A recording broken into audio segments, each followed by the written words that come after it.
service experts as well. You deserve more than just a sales rep. And with Cox Business, you'll work with a perfect plan identifier who will help you find the fast, reliable internet plan that works for your business. You deserve more, and you can expect more from Cox Business. Switch today. Get 50 megs internet for only $95 per month with a 3-year agreement. Ends 12/31/19. Restrictions apply. Visit coxbusiness.com for details. What's your reason to do LASIK? No need to put it off any longer this summer. Dr. Kent Wellish at Wellish Vision Institute is here to improve your vision for a better outlook on life. My reason?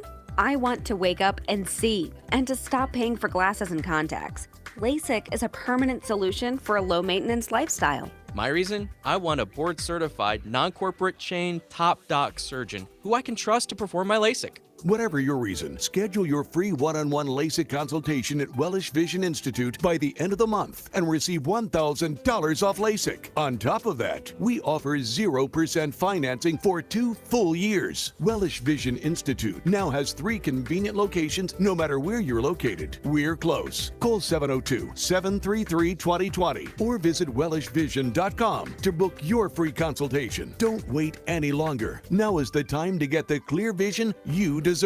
Certain restrictions apply. Financing with approved credit. Warning, this product contains nicotine. Nicotine is an addictive chemical. The world is changing. Isn't it time smoking changed too? Vuse Alto is a vapor product offering you a satisfying alternative to cigarettes. Simple to use, surprisingly quiet, and impressively powerful. Our best vapor yet at our best price ever. 99 cents plus tax at participating retailers. 99-cent offer applies to Alto device. Pod sold separately. Underage sale prohibited. The opinions of the hosts on KDWN are their own and do not necessarily reflect the views of this station, its management, or Beasley Media Group. Right now, the day's biggest news stories from a Vegas perspective. This is the Vegas Take with Sharp and Shapiro.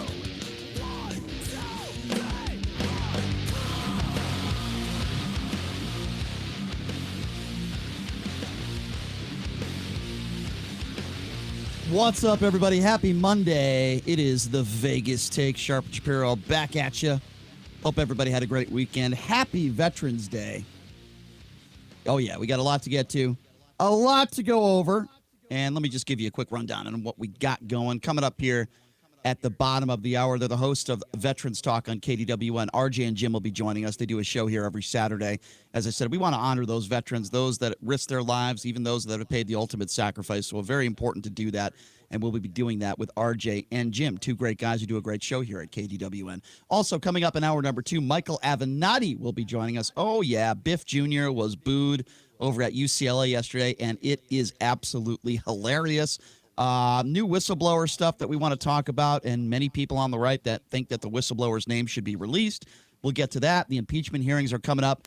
And, of course, we have to cover the story of a Trump baby balloon that was punctured and died. We have to talk about that. So that'll be coming up with Michael Avenatti in hour number 2. Hour number 3, I made a brief, I guess you could say, appearance on Channel 3 with my friend Brian Salmon yesterday, talking a little UNLV hoops. So we'll get to UNLV hoops coming up in hour number 3. Tough loss against Kansas State over the weekend. But believe it or not, that's not what I'm frustrated about. It has something to do with fans or lack thereof in the Thomas and Mack Center. So we'll get to that. And I always like talking about these new stores, these new restaurants, anything new that opens up in the Valley that I think is cool. And we got a really cool new guitar store that's opening up. It's called SIxx Gun Music, and we'll hear from Daniel, who is the owner of the shop. He'll be in studio coming up in hour number 3. Are people suing Madonna? Is this for real? Because Madonna showed up on stage a couple hours late? It's absolutely, I didn't know you could do that. If that's the case, geez, I'm going to sue every rapper that's ever made an appearance at Dre's. I could probably find 100 lawsuits. Anyway, we'll talk about that coming up in hour number 3 as well. However, we have my co-host, of course, J.D. Sharp in studio, along with our producer, Stein. So I always like to know how their weekend went. I really don't, but I just ask anyway because I think it's the right thing to do. So, J.D. And it kills time. Yeah, of course. J.D., how was your weekend? I know you were very frustrated yesterday because you couldn't watch a lot of the football games. Correct me if I'm wrong. It's just a rumor. My understanding is that you had to put up Christmas lights. Is that correct? Is that true? I did spend the majority of yesterday putting up Christmas lights. and hanging ornaments and going to Lowe's and Walmart and places like that. And so you're like Chevy Chase in Christmas Vacation. I bought a very, very nice 9-foot Christmas tree. So when you come see my place, it's very festive. I love Christmas. I'm not afraid to admit it. In fact, I'm going to wear a Santa hat every single day in December on this show, live on the live stream. I'm not going to do that. When does the tree go up? The tree's up. Oh, we put it up. We put it up yesterday. How long did it take you to do this? How long did you suffer? It's a 3-part tree, probably 3.5 hours. I mean, awful. It wasn't terrible. I still was able to put in my second biggest bet of the year on the Vikings money line last night. I don't care about that. I want to talk more about you suffering. I wouldn't call it suffering, but I did spend some time getting very ready for Christmas. And then besides that, I bet sports all weekend like I always do, Brian. How about you? I texted JD yesterday because I invited him over. We had a little house party at the SIxx residence, watching a little football. And JD Sundays at SIxx. Yeah, and then JD responds, and he said, it just gets better and better. I'm out going Christmas shopping and putting up Christmas stuff, and I chuckled at that because I laugh in your misery. Does that make me a horrible person? I thought that was funny because I am a single man. I do what I want when I want, and I enjoy that lifestyle. And both of you are married, and it's a different lifestyle. I give you all the credit in the world. I just find myself to be more of a happy person than both of you. That's what all. He's describing as hell on earth.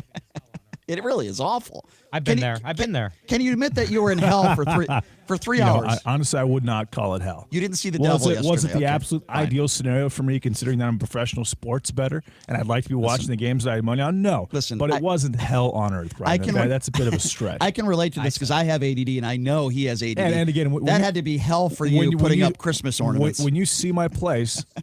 Are there any dreidels in your house? There are no dreidels. Okay. Stein, how did you... I am not Jewish. Stein, I like it. I am definitely not Jewish. All right, Stein. Who happens to be Jewish, by the way. Right. How was your weekend? I'm living the bachelor lifestyle. I mean, I don't want to get too personal, but basically I am married. My wife's just not here right now.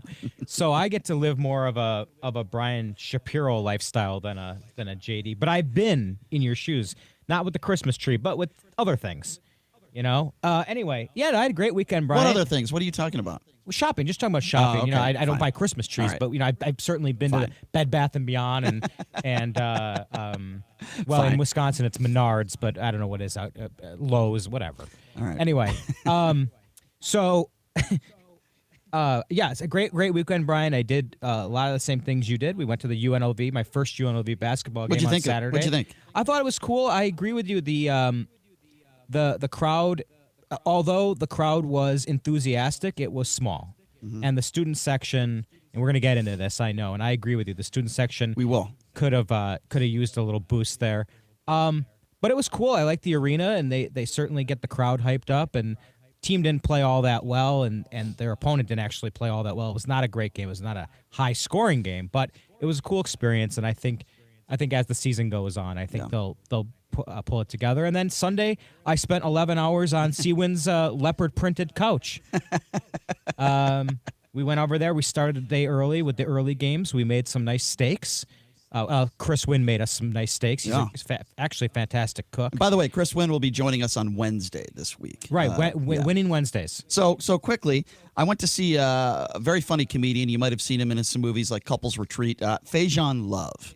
And he was hilarious. By the way, I was the only white person in the comedy club, and it didn't bother me one bit. But he was very funny, and I'm sitting front row. He didn't mess with me at all. A lot of Trump jokes, but it was very funny. Unfortunately, my date was sick, as most of my dates are. When they look at me, they get very ill. She actually had a cold. I feel like I'm getting a cold today. I don't feel 100%. I'm not 100%, so I might pull a Kawhi Leonard and take some days off. I don't know. Okay. But as far as the UNLV goes, there was a guy sitting in front of me that had the worst dandruff I've ever seen in my life. I had to take a picture of it. I posted it on my Facebook I was right page. there. I saw the dandruff. That's how disgusting it was. Yeah. It was really awful, but it was a fun day yesterday watching some football. And as you said, we'll talk a little UNLV hoops later on in the show. And again, Veterans Day. So coming up here at the bottom of the hour, the host of Veterans Talk on KDWN. So I've never been an Amy Klobuchar fan. Never have been, never will be. I think she's just an awful person. To the level of Donald Trump. I think she's really that bad. And she had some things to say about Pete Buttigieg over the weekend, which I find quite interesting. She made the statement that on CNN that Pete Buttigieg wouldn't qualify for debates as a woman. I want to play this audio, and then we're going to react to it. Of the women on the stage. I'm focusing here on my fellow women senators, of Senator Harris, Senator Warren, and myself. Do I think that we would be standing on that stage if we had the experience that he had? No, I don't. Maybe we're held to a different standard. What is she talking about? Okay, first of all, number one, last I checked, Pete Buttigieg is an open gay man. If you are openly gay and you are running for anything in this country, I don't care what anybody says, that puts you at a disadvantage. There are people out there that will not vote for Pete Buttigieg simply because he is gay. So what the hell is she talking about? If anything, he is at a disadvantage, and this is Klobuchar being the bad person that she is. She's not a good person. Jealousy because his poll ratings are up, and she is in the tank, and she should get her ass off the stage because she is wasting space. Okay, that's number one. Number two, do we remember the stories of how she treated her interns? She is a nut job, okay? And she should just be off the stage. Get her the hell out of there. She has no chance of winning and no chance of getting more than 2 or 3% of the vote. Get the hell off the stage. Stop speaking negatively about candidates that are doing better than you. And if you're going to say something and criticize somebody on that stage, at least be factual about it. What the hell is she talking about? You're referring, Brian, to a 2008 episode with her staff when they were traveling to South Carolina, and they bought her a salad in the airport, but the staff member forgot to bring her a fork, get a fork for her. So Amy Klobuchar, this Minnesota Senator Amy Klobuchar, took a comb out of her purse and ate the salad with a comb. It's disgusting. And then, as if that weren't bad enough, she then handed the comb. This is all a report, of course. I don't know that it's actually confirmed. I'm pretty sure it is. But, a story like this has got to be true. She then handed the comb to the staff member and said, "Now clean my comb." So the staff member had to clean off all the iceberg lettuce and the ranch dressing and whatever else was on that comb. Just so disgusting. But she has a long history of mistreating staff. That's pretty well known in the political circles. Yeah. And stop it with because he's had some sort of disadvantage or some sort of advantage because he's not a woman. It gets me so angry. That's an excuse. Okay, Hillary Clinton lost because she wasn't a good candidate. Okay, it had nothing to do with the fact that she was a woman. I don't think there were people out there that didn't vote for her because she was a woman. I think a lot of people didn't vote for her because they just didn't like her, and I'm one of them. I don't like her. She doesn't resonate, and I feel the same thing about this Klobuchar woman, who I think is just an evil witch. Okay. The way she treated her interns, the way she talks about her fellow Democrats. She talks about some of her fellow Democrats like she talks about Donald Trump. Get her the F off the stage. Leave. Get off the stage. Nobody's going to vote for you. You're a horrible human being, okay? At least I could look at Tulsi Gabbard and say, okay, well, at least she's pleasant to look at. But anyway, JD, what would you say to all this? About Amy Klobuchar being completely ridiculous? I'm shocked that she used a comb to eat salad. Considering it was probably in her hair. What would you do if maybe 2 or 3 minutes prior to that? Probably. What would you do if I ate a salad with a comb and then I asked you to clean it for me? What would you say to me? Isn't that like political hazing almost? It's insane. I mean, is that what her staffers have to do to get jumped into her campaign? First of all, I wouldn't have a comb. I just thought about that. I'm bald. That would be odd. What if it was another part of my body? I would be very, very confused if you ever gave me a comb under any circumstances. Well, I combed a part of my body, but it certainly wasn't on the top of my head. What would you say to me? What if you? What? Answer the question. I want to know your reaction. I would probably knock you straight out. Really? Yeah, I think so. Wow. An anonymous source said that she ran a This is NBC News. An anonymous source said Klobuchar ran a workplace controlled by fear, anger, and shame. One that many employees found, quote, intolerably cruel. Yeah. Yikes. Yeah. Well, again, like I've said before, and I'll say it again, they are hurting the party of the Democrats. People like Tulsi Gabbard. They have to trim it down. People like. Wait, what are we talking about? Trim what down? They have to trim down the amount of the amount of candidates in the Democratic side. We were just talking about. Okay, we're not talking about trimming down. All right, fine. Your whatever type of thing. Fair enough. I understand. Okay. No, but I think she's extremely selfish. I think many of these candidates, it's about ego. They know they have absolutely no chance of winning. Klobuchar is no exception here. And the fact that she would go after somebody who I think is extremely well-liked, and there's a reason why he's doing so well in the polls. He's a very smart guy. You might not like some of his policies, but I think Pete Buttigieg is more moderate than many of the others that are on the stage, and that's why I like him, and that's why I would vote for him. Now, I don't think he's going to be the candidate that's going to be up against Donald Trump, but he certainly has a better chance than Klobuchar. Who the hell have you guys talked to one person, one Democrat that says, Man, I really like this Klobuchar. Wow, she seems like a really nice person. She really resonates with America. Wow, I would really vote for her for president of the United States. What a nitwit. What a jerk she is. Well, I think, strategy is she's betting on Iowa, okay? I mean, she's a Minnesota senator that borders Iowa. Iowa's the first voting caucus, of course. And I think that, remember Michelle Bachmann from a few years back, also a Minnesota congresswoman? I think that she's thinking that she'll have some kind of home field advantage in Iowa. But, even if she does well there, which probably she won't, where does she go from there, right? I mean, come on. She can't be serious. Her ego won't let her quit, right? She can't be serious when she says, well, maybe we're held to a different standard as being a woman. And she says, but my goal is to get the best candidate to lead the ticket. Yeah. I believe that's me. Yeah, that's you. That's you, Klobuchar. What, you got 8 people voting for you in Idaho? What the hell is wrong with her? What is wrong with some of these candidates? Are they really that complicit that they think that they actually have a chance to win? Booker shouldn't even be on the stage. He's getting, 3-4%? These people should not be up there. They shouldn't be up there. Yeah. It's okay. It hurts the party, right? Of course it does. That's the argument, is that the longer they stay in, the longer they tear each other apart, the more it hurts the party. Beto O'Rourke weakens the eventual nominee. That's the argument. Beto O'Rourke finally showed some nuts and did what he should have done months ago and said, okay, I'm going to leave. Him and his AR-15s, they're leaving the stage. Talking about and he didn't help the Democratic Party either with those stupid comments. Yeah, that's going to happen, Beto. We're just going to get rid of all the assault weapons, mandatory buyback. Yeah, that was a great idea. That really helped you with the voting, didn't it, you jackass? Or Beto, as they call him on Fox News. Listen, make no mistake about it, okay? His name is Robert Francis. Let's just call it what it is. Robert Francis, yes, it's not Beto. It's not Beto. It's Robert Francis. All right. Well, Robert Francis. It doesn't change. Well, now I feel very good about him. That's a great name. And he is Irish. He is not Mexican American.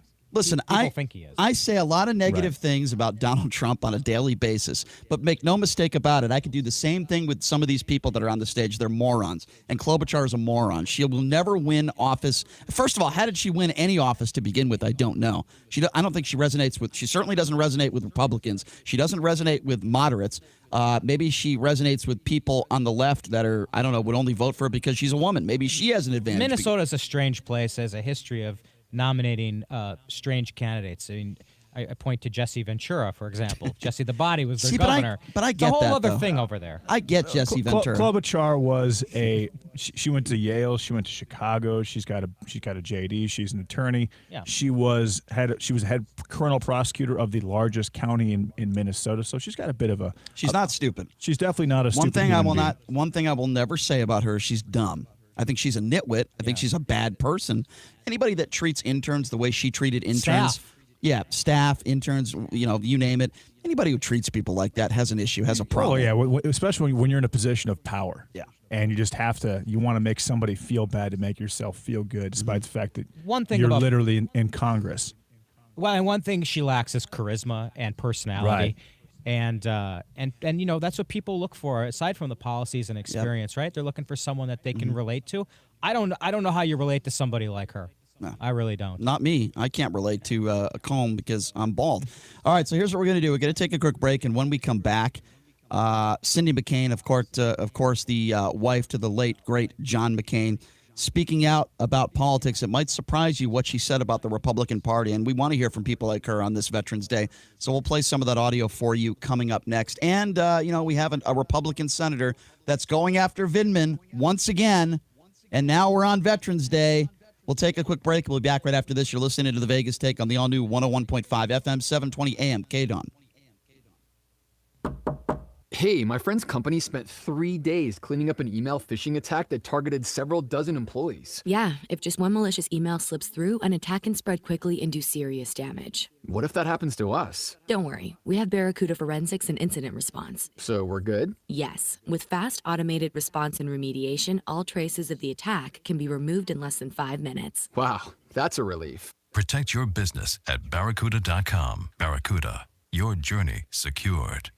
Finding great candidates to hire can be like, well, trying to find a needle in a haystack, but not with ZipRecruiter. Its powerful technology actively finds and invites qualified candidates to apply to your job. So while other companies might deliver a lot of hay, ZipRecruiter finds you the needle in the haystack. See why 4 out of 5 employers who post a job on ZipRecruiter get a quality candidate within the first day. Try ZipRecruiter for free at ZipRecruiter.com/free. That's ZipRecruiter.com/free. Parents, you always say you want what's best for your children. If that's the case, then you should be bringing your kid to Infinity, the Math Institute, where every student earns an A or B in math. Our results are proven and they are amazing. The best tutoring service for the best price, whether online or in person, small group or one-on-one. You cannot get better results. Great grades will come when your child truly understands the math. From elementary math to calculus, we have the best tutors, the best materials, and the best results. Now offering free parent seminars on how to better help your child, what is Common Core, and more. Find out why parents are bragging and students are enjoying school again by calling 702-768-1777. That's 702-768-1777 or visit themathinstitute.com today. Tell them the Vegas Take sent you, because at Infinity, you don't get more math problems, you get solutions. Sean Hannity, weekdays noon to 3 p.m. Now back to the Vegas Take on 101.5 FM, 720 AM. KDON.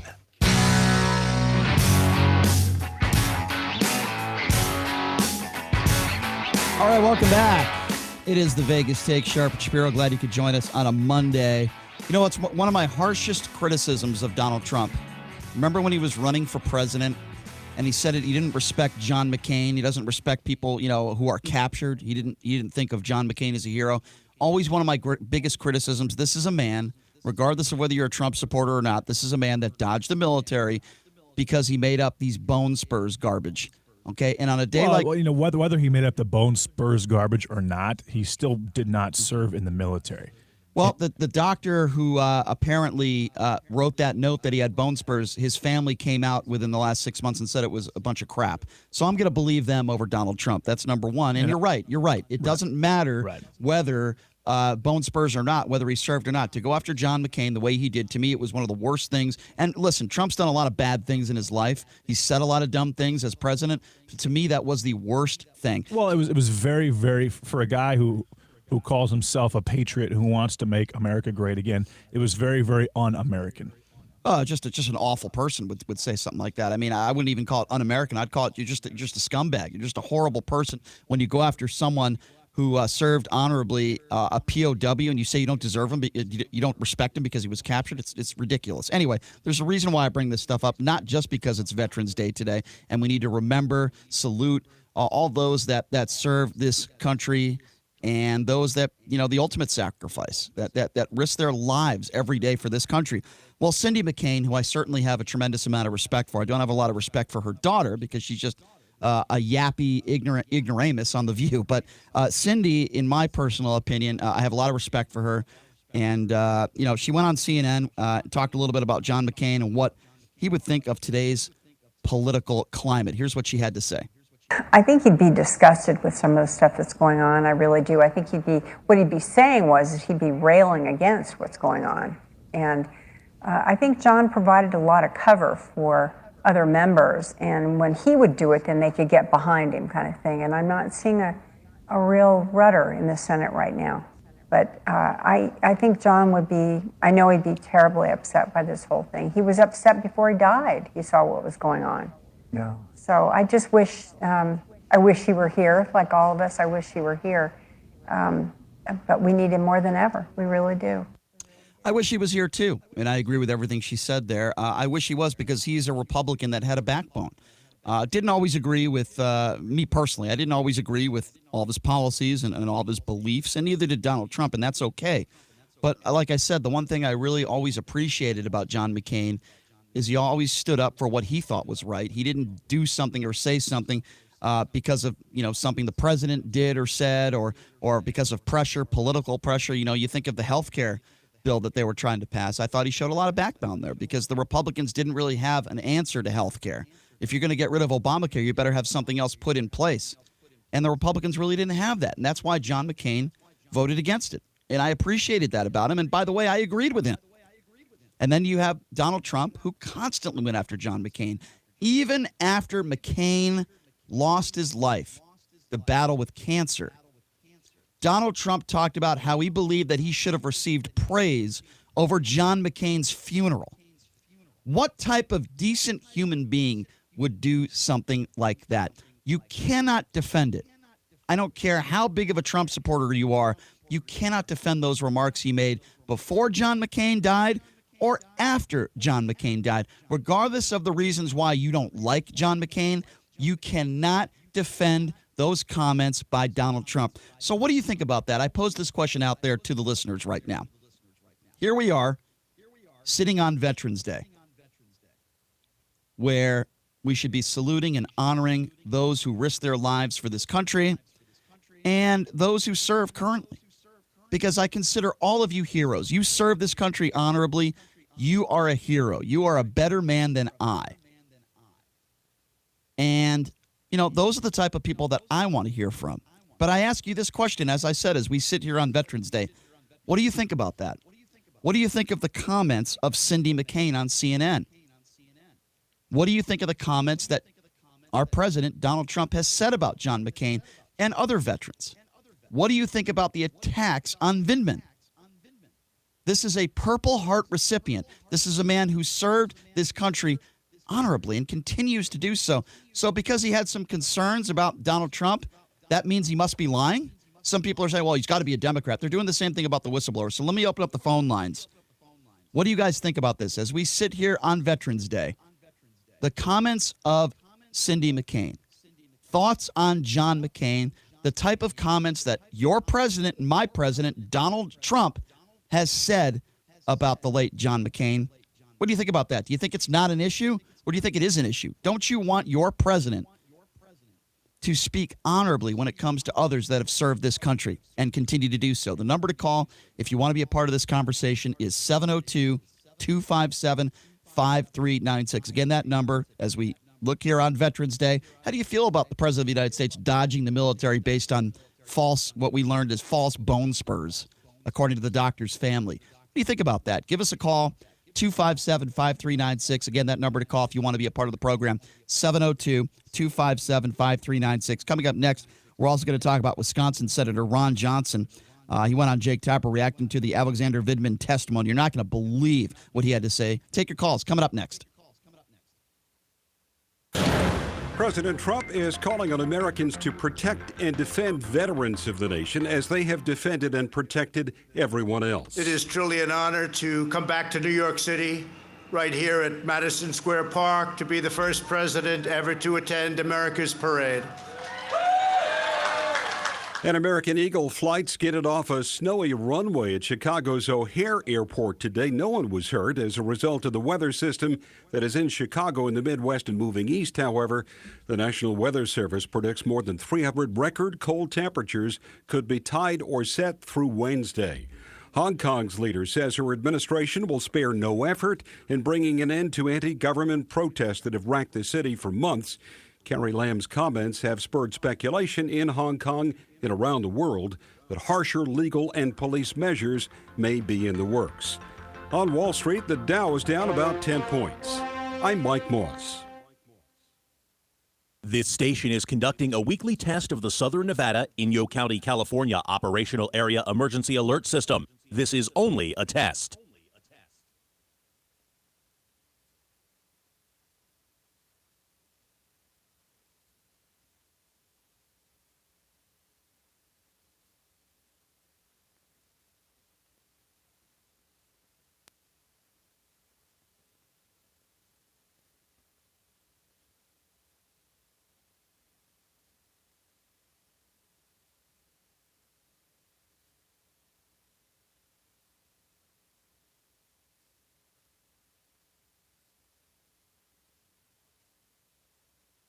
So there's this guy named Jordan, and he's a healthy guy. He's a dad of 6, and he works as a guide in Alaska. But then he goes to the doctor, and he's diagnosed with cancer, stage 4. And here's the thing. He had switched from medical insurance to MediShare, which is a Christian healthcare sharing ministry.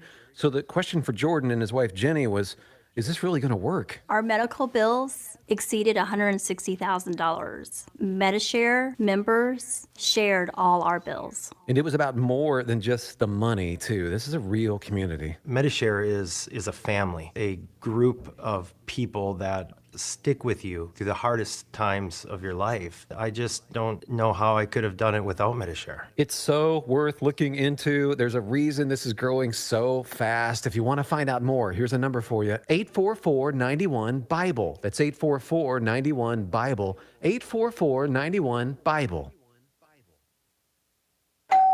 Hey, it's Lee Goldberg of the GCI guys at Realty One Group. Do you know anyone that's looking to buy a home, sell a home, rent, move from California? If so, give them my number, 702-902-3029. All listeners of the Vegas Take get $1,000 in your hand back at closing. Hometown heroes, veteran, military, police, teacher, nurse, I'm giving you $2,000 back. That also goes for hospitality and casino employees. Free use of a moving truck for a day, 6 free months of home security. Call me, 702-902-3029, the GCI guys.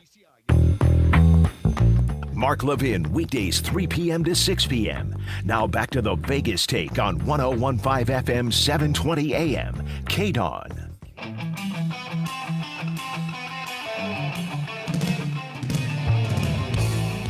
All right, welcome back. It is the Vegas Take, Sharp and Shapiro. So glad you could join us. Happy Veterans Day, by the way, to all. Thank you for all your service, for all the brave men and women out there that serve this country. Coming up here in a few minutes, we'll be talking to the host of Veterans Talk on KDWN, RJ and Jim. They're both veterans, and what better people to talk about than these two who do a great show here every week. And we need to honor everyone out there. And we're talking about John McCain and the comments of Cindy McCain that she made on CNN over the weekend, and talking about how John McCain would be very upset with the political climate. And she said he was very upset before he died, and if he was still alive today, he'd be very upset as well. You know, and I've said it before and I'll say it again. One of the worst things, maybe the worst thing that Donald Trump said publicly, you know, the grab him by the pee and all that stuff. Yeah, that was bad. But to me, this was worse even. Or maybe just as bad as bragging about sexual assault is talking about someone who served this country honorably and saying you don't respect him because he was a POW. I mean, what kind of person do you need to be to say something that evil? I really think it's evil. It just shows you, you know, the types of stuff that, I mean, imagine the kind of things that Donald Trump says behind closed doors if he says that publicly. You know, especially after watching a movie like Deer Hunter and that scene, that what happens to those POWs in that particular scene. I mean, it's pretty, back then the circumstances, assuming that's even remotely real, the circumstances were not, I mean, where they were the opposite of not just ideal, but humane. I mean, it's a pretty rough thing to say considering what usually happens or what has been portrayed to happen to those type of people. And you can't defend it, but yet there are some people on the right that try to defend it. Well, he didn't like John McCain. They got into it. So what? I don't care if they got into it, if they had disagreements. To go after someone's service, somebody who dodged the military to do that is disgusting. And they're doing the same thing with the veteran Vindman, a guy who won the Purple Heart, a guy who has shrapnel in his body, who has served this country honorably, and he is a hero. And now we have another moron on the right who is going after his credibility. The man's name is Ron Johnson, and he is a Wisconsin senator. He went on with Jake Tapper. Jake Tapper seems to get the audio of everyone today. Jake Tapper, and he's reacting to the Vindman testimony. Listen to Wisconsin Senator Ron Johnson. I would take things that Colonel Vindman says with a grain of salt as well, because in his testimony, he said the Obama administration provided Javelin weapons. They didn't. It was March 2018 that 210 Javelin weapons were finally approved in terms of movement over to Ukraine. I would take things that Vindman says with a grain of salt. This guy is a senator in Wisconsin. How he gets elected is beyond me. And I play this audio for this simple reason. Is this the example that we want to set? Is this what we want to do now? Is this what Republicans want to do? They want to go after this guy Vindman. And he isn't the first guy to do it, by the way. And Donald Trump has done it on numerous times, besides calling him a never-Trumper. Is this the example that we want to set for politics today? That we should go after someone that served this country honorably, that won the Purple Heart, that risked their lives for this country, but because they might make the president look bad, because they're speaking honestly and talking about their opinions on concerns with Donald Trump and the president of the Ukraine because he had concerns and he did the appropriate thing and the right thing and he spoke about it. We should take everything he says with a grain of salt. And by the way, I'm so sick and tired of people that say, well, the whistleblower, he's a Democrat, worked for Obama. So what? Just because the whistleblower might be a Democrat doesn't mean he's lying. Big deal. Does that mean everybody on the right lies when they talk about Democrats? No, I wouldn't say that. It's just, why do we have to go after this guy's credibility? Why?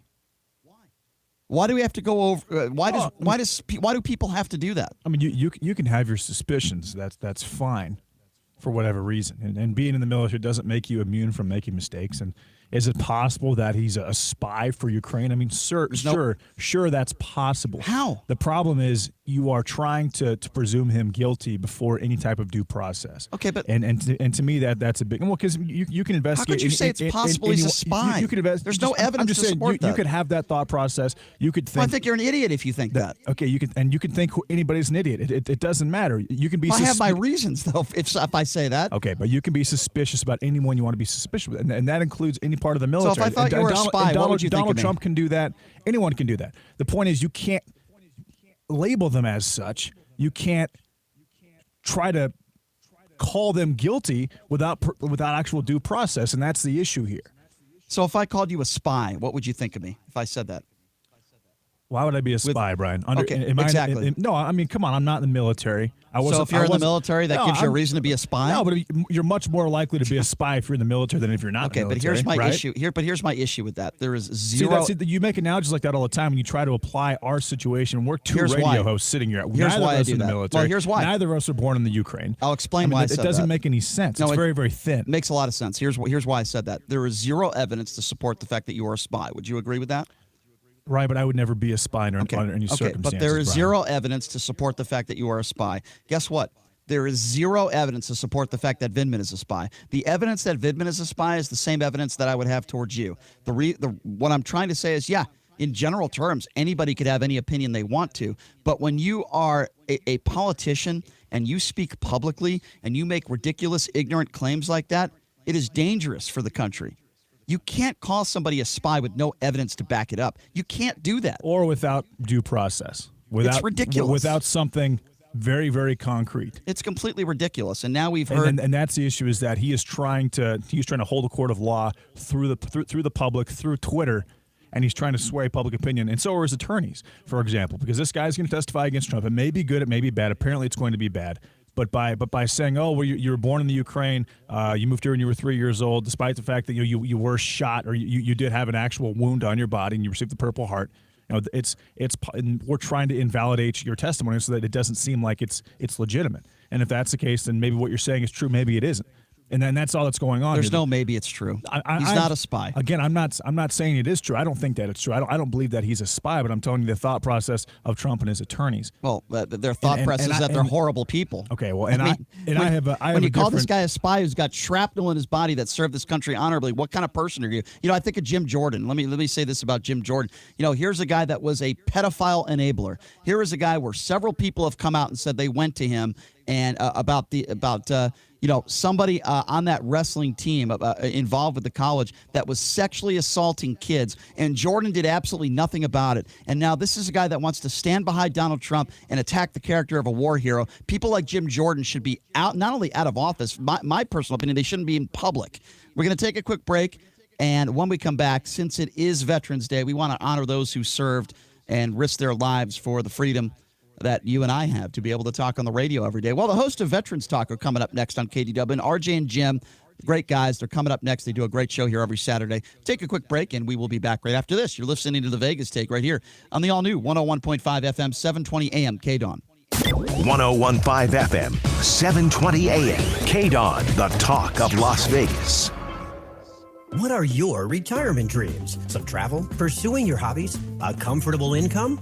If you're saving money in a 401k or IRA, those dreams could turn into nightmares because conventional retirement plans all too often leave people without the money they need when they need it most. In fact, experts warn that the typical 65-year-old will outlive their savings by almost 10 years. But there's a better way to save for retirement revealed in a free book called Rescue Your Retirement. This wealth-building strategy has proven safe and successful for more than a century. Even the man who invented the 401k now uses this method. Get your free copy of Rescue Your Retirement and make sure your retirement dreams come true. Just pay a small shipping charge and get this free book that could keep you from running out of money in retirement. Hurry, this offer is limited. To get your free book, just go to freerescuebook.com. That's freerescuebook.com to get this free life-changing book. freerescuebook.com. Looking for that perfect new piece of furniture for your home? A New Concept Furniture is the place to start and end your search. They'll beat any price on the internet, and they're here locally so you can feel what you're buying first. Go to A New Concept Furniture today at 4255 South Grand Canyon to see for yourself the slick, modern, shiny store that mirrors our shiny city. A New Concept. Check out their showroom or call them at 702-570-2240. That's 702-570-2240. Sean Hannity, weekdays noon to 3 p.m. Now back to the Vegas Take on 101.5 FM, 720 AM. KDON.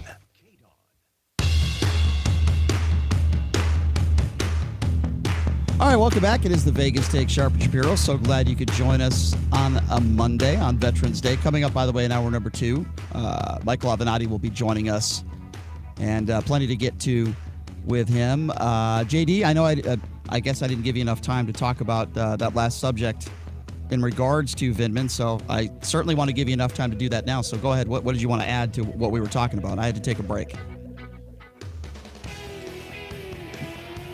To Vindman and the subject? Yeah. What did you want to add? I'm hearing music in the background. That's okay. You can talk over music.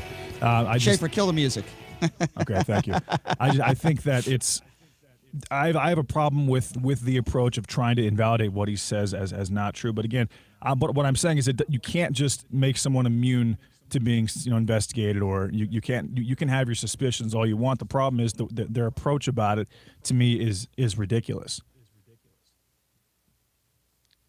You can't. Okay. Yeah, I thought you already said that. I mean that's the point. The point I was trying to make was that if there's no evidence, why would there be an investigation? He can't be investigated because he didn't do anything wrong. You know what I mean? There's zero evidence to support what we were talking about. There's zero evidence to support the fact that he is or was a spy. To me, it's pretty simple. If there's no evidence to support an opinion, then why would you have that opinion? That's all. It's not illegal to have that opinion, but I think when you're a politician, I think you have a due diligence to say things that are true, not say things that are speculation. Anyway, that's my only point on that, but I guess we'll agree to disagree on that one. So joining us right now on the line, two guys that do a show here every Saturday. They're the host of Veterans Talk on KDWN, and what better people to have on the line than on Veterans Day. RJ and Jim, thank you so much for being here. How are you guys? Good. Thank you, Jason. Doing great. We're busy here today. Yeah, no question. I can imagine that. First of all, before we get to any of these subjects, I want to get to this first subject that we've been talking about. This guy Vindman, not to be too political here, but he's a Purple Heart recipient. He is a war hero, and we're just talking along the lines of the fact that there are some people on the right that want to go after his character, some people that might think he's a spy, and it frustrates me. I want to know how both of you guys feel about that, being veterans yourselves. Well, probably can't say what I'm thinking on the air, but I'm as frustrated as you are. Mm-hmm. Well, I'm happy to hear you say that. And, yeah, we don't want you to swear or anything. That's for sure. But, on this day of Veterans Day, this is a subject that we've been talking about on this show for weeks, and that is the issue with the homeless, particularly in Las Vegas. A large amount of these people that are on the streets are veterans. And now we have this new ordinance that was put in place by Mayor Carolyn Goodman, who joined us last week on the show. She wants to fine these people up to $1,000 and possibly put them in jail for up to 6 months for basically doing nothing but being homeless and sleeping on the streets. This must be a sensitive issue for you guys. What do you think about this, and what do you think the solution is? Well, I think a lot of the veterans that are on the street certainly don't want to be there. There are some mental health issues that, regardless of what you offer, they are still going to be on the street. But those that are on the street, when you pass laws like this, let's say we have somebody over here at Sunset Park, and we're located right on Sunset Park at the center. Let's say they have housing available somewhere in other parts of the city, so now they can arrest these people. Well, when there's room available, how are they supposed to get to that? Right. They're going to send Uber or a chauffeur over to pick them up? Yeah. This whole thing was not thought through very carefully. I think we have to do something about the homeless. I know last year they were bragging there was only 700 and some veterans left on the street. Right. We knew better than that. We probably got that in Sunset Park. Mm-hmm. So 14,000 people on the streets versus 700 that we heard last year. And now you suddenly pass a law and think that's going to be the magic wand? I don't think so. I agree with you. I think it's absolutely ridiculous. I'm with you on that. Why is it that you think that so many of these people that are homeless, that are in tough situations financially, are veterans? I mean, I would imagine PTSD is a big part of it, perhaps mental illness. But explain this to our listeners. Why are so many veterans struggling as many of these people are on the streets? We have an overwhelmed, understaffed system.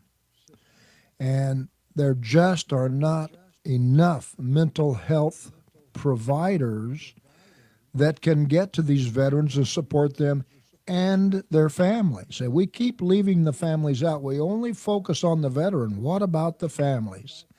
If you can't support the entire unit, your success rate will be very low. How detrimental was Barack Obama's presidency, the things that he put into place for veterans? Well, I think every administration has tried to put things into place. I'm not so concerned about the different administrations as much as I am the bureaucrats that are in place. We can reelect or not vote for people and get rid of them, but the bureaucrats are there and you can't get rid of them. And there really are some bureaucrats there that are just taking up space, breathing air.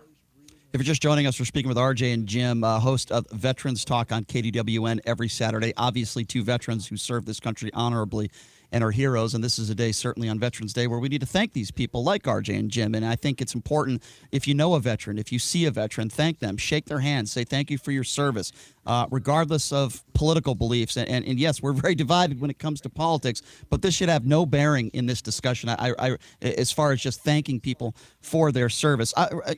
Guys, I want to bring up John McCain because we talked about the late John McCain, and his wife, Cindy, was on CNN over the weekend, and she said, look, John McCain, when he died, he was very angry with what was going on with the political divide in this country, and she said if he was still alive today, he would still be angry. And, you guys can tell me if you agree or disagree with this, but listen, I'm not a Trump guy. I'm not a big Trump supporter, and anyone who listens to the show knows that. JD's a Trump supporter. I am not.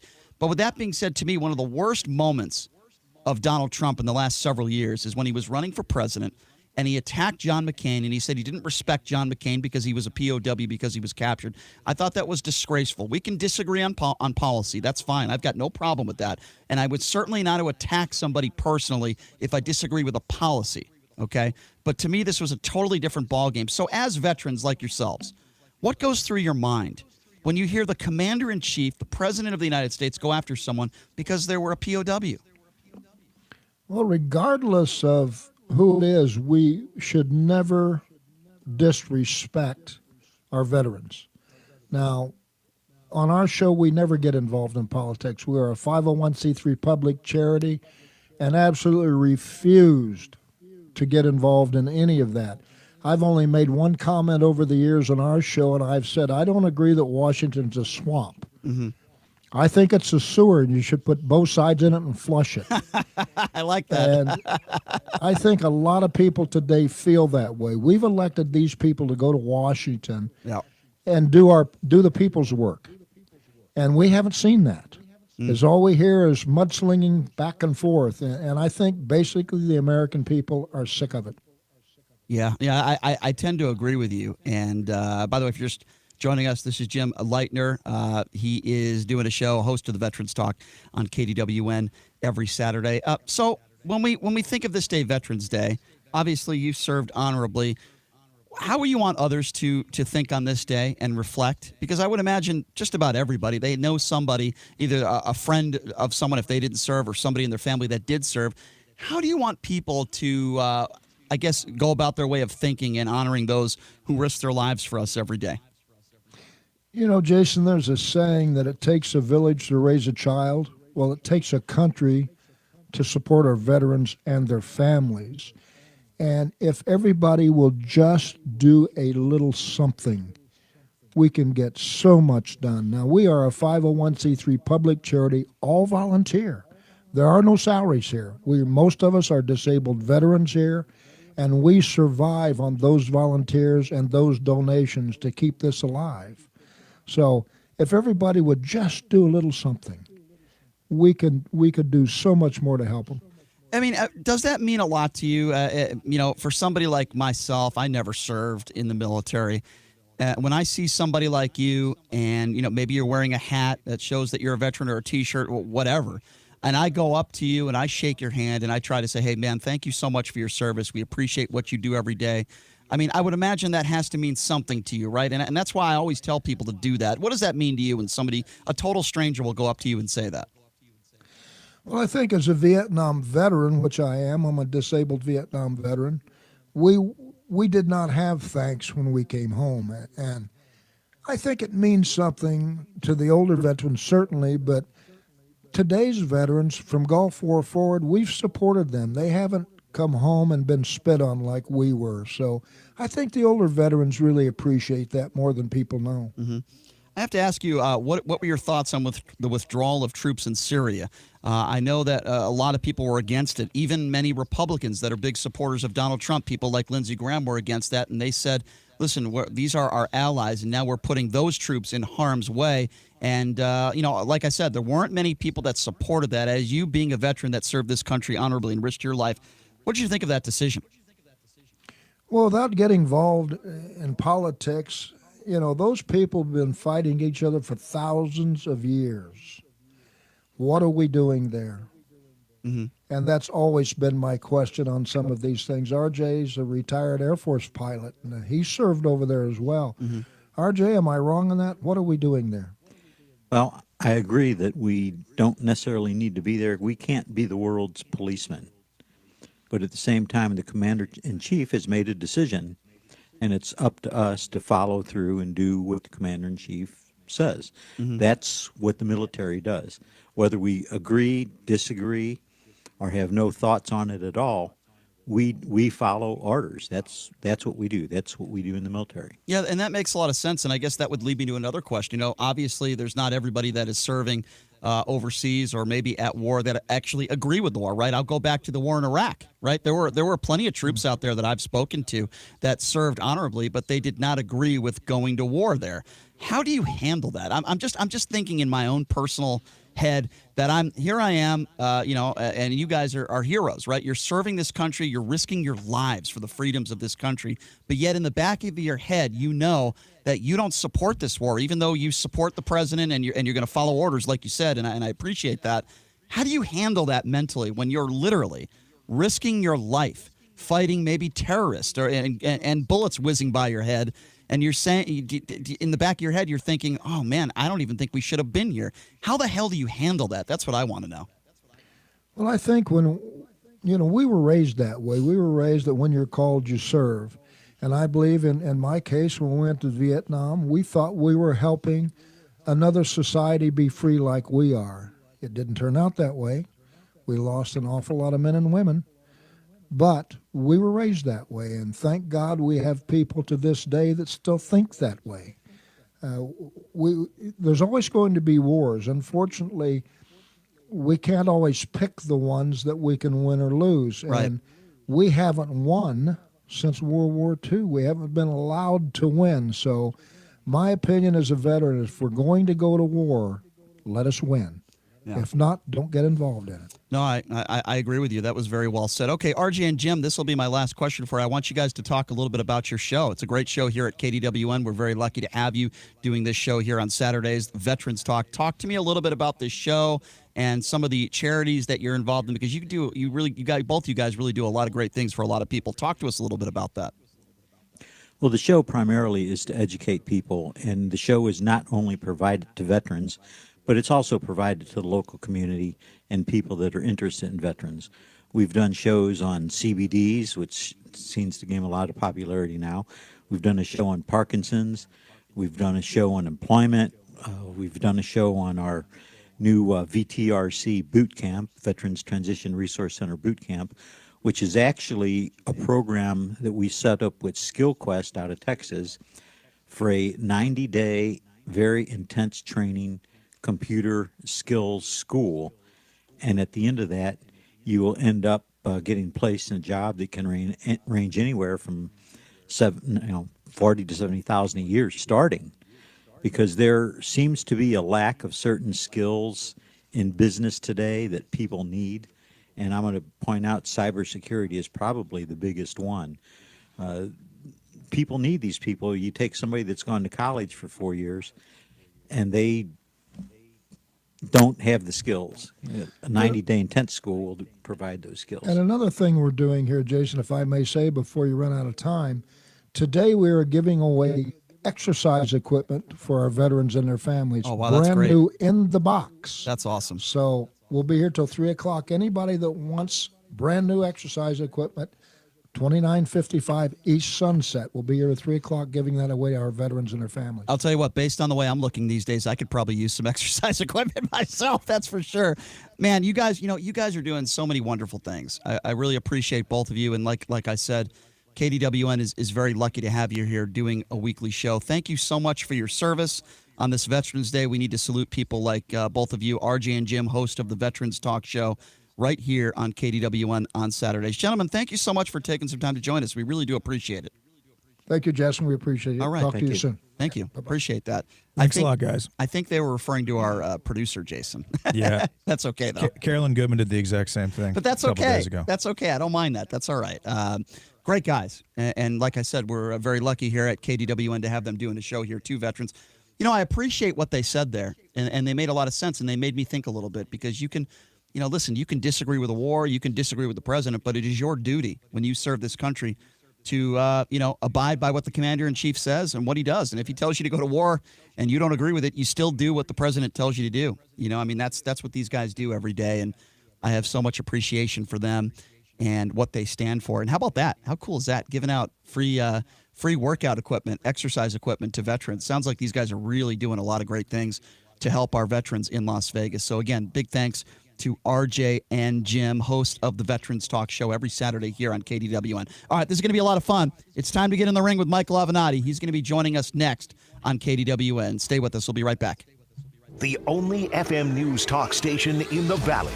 101.5 FM, 720 AM, KDWN Las Vegas, a Beasley Media Group station. Remembering veterans, wounded warriors. I'm Mike Moss. On this Veterans Day, Vice President Mike Pence calls all veterans heroes. But on this day, it's our day to set the record straight. Every veteran of the Armed Forces of the United States is a hero to the American people. President Trump honored the service and sacrifice of the nation's veterans taking part in the centennial New York City Veterans Day Parade. 2 U.S. senators want to expand opportunities for wounded veterans to work on Capitol Hill. Correspondent Linda Kenyon has the story. The program began in the House, and now Senators Doug Jones and Mike Rounds want the Wounded Warrior program to come to the Senate. The program would establish the McCain-Mansfield Fellowship. That's a 2-year program that gives each Senate office a wounded warrior to serve as a fellow in a state or Washington, D.C. office. It is named after the late former Senators John McCain, an Arizona Republican wounded during the Vietnam War, and Mike Mansfield, a Montana Democrat and World War I veteran who was the majority leader. The House's Wounded Warrior Fellowship program began in 1995. Linda Kenyon, Washington. Snow in the nation's midsection led an American Eagle plane to skid off a snowy runway at O'Hare Airport in Chicago today. Thankfully, nobody was hurt, but the East Coast is coming under a blanket of frigid weather this week, as we hear from meteorologist Chad Myers. The problem truly will be the morning lows. This is take care of your pet kind of weather here when you see morning lows in Detroit of 6. And that's not a wind chill, that's the air temperature. So it's going to be a shock to the system for many people there. Teachers in Little Rock, Arkansas will go on strike Thursday for one day. A decision came after they were stripped of their collective bargaining power. On Wall Street, the Dow up 13. I'm Mike Moss. Trading involves financial. It's time to check the roads in the KDON Traffic Center. This report sponsored by Indeed.com. No new accidents to report at this time. Watch for possible slowing due to a traffic hazard that was reported Fairfield to St. Louis Avenue. That may be debris on the roadway. And remember that there are road closures for the Veterans Day Parade. 4th Street's closed between Las Vegas Boulevard and Casino Center Boulevard. Are you hiring with Indeed? You can post a job in minutes, set up screener questions, then zero in on qualified candidates in an online dashboard. Get started at Indeed.com/hire. John Michaels from the KDON Traffic Center. For more than a year, the whole of Vermont was captivated by the hunt for a runaway golden retriever. Read Catching Murphy, the latest book from the Associated Press. Available now exclusively at Amazon.com. If your retirement plan is on set it and forget it, it's time to take control. Tune in for Financial Safari with America's Wealth Coach and best-selling author, Coach Pete D'Arruda. For more than 25 years, Coach Pete has been helping people just like you plan for retirement. Join Coach Pete every week as he discusses topics like why your retirement plan should also be an income plan and how to make sure you're getting the most out of your 401k. Financial Safari with Coach Pete, Saturday morning at 10 a.m. on 101.5 FM, 720 a.m. KDON. This station is conducting a weekly test of the Southern Nevada, Inyo County, California Operational Area Emergency Alert System. This is only a test.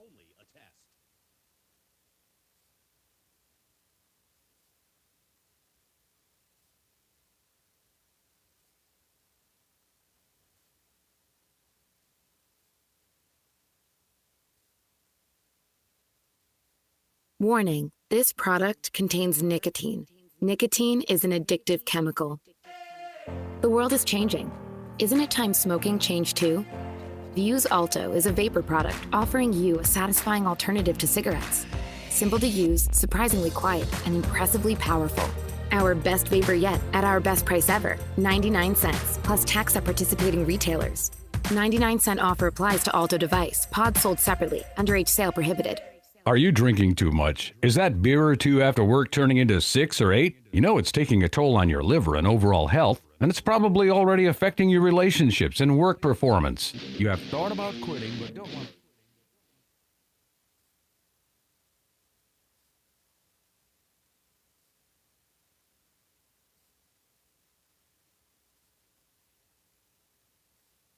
The opinions of the hosts on KDWN are their own and do not necessarily reflect the views of this station, its management, or Beasley Media Group.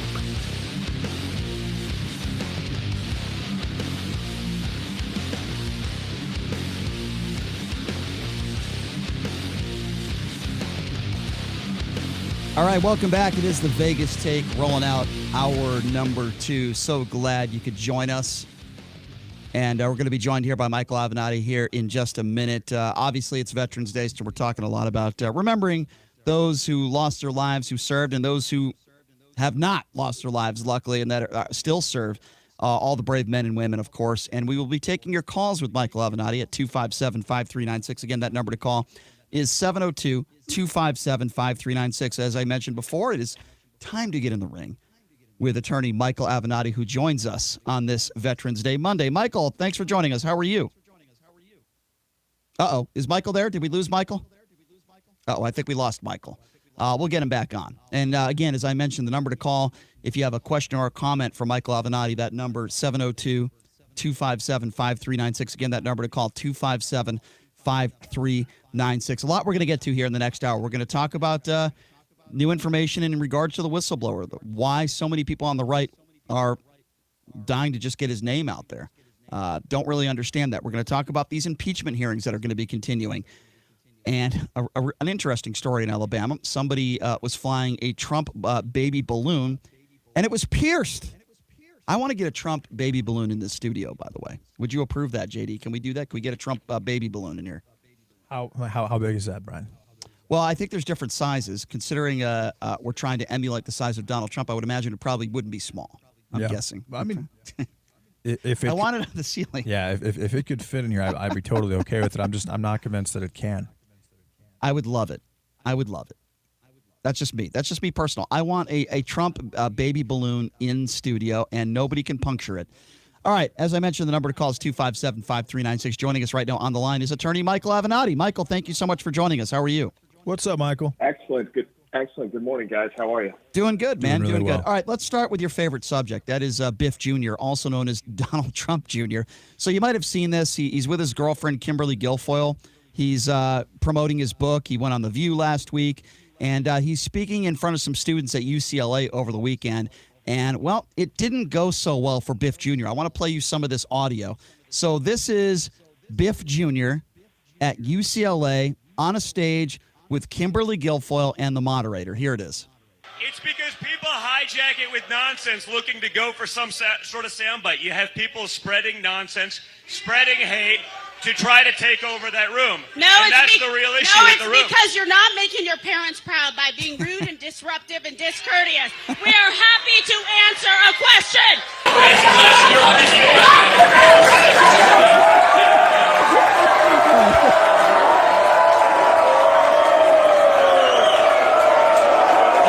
There you go. All right, it didn't go so well for Biff and Kimberly Guilfoyle. Michael, what do you think about that audio?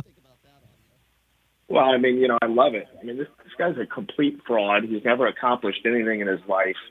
He's now on this book tour. These are supposed to be his supporters.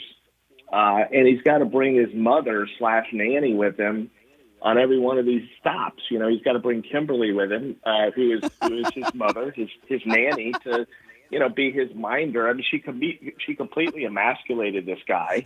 She's got his testicles in her purse. I love it. I mean, this guy's a fraud. All right, I'll try to catch my breath on that one. That was pretty funny. All right, so, in this book, Don Jr., since it is Veterans Day, he talks about how remember when he visited Arlington Cemetery. And he said when he visited Arlington Cemetery, when all these brave men and women, these soldiers that lost their lives at war, he said it reminded him of his family's sacrifices. I wanted to throw up when I heard this. What do you make of that statement that is actually quoted in his book? It's an outrage.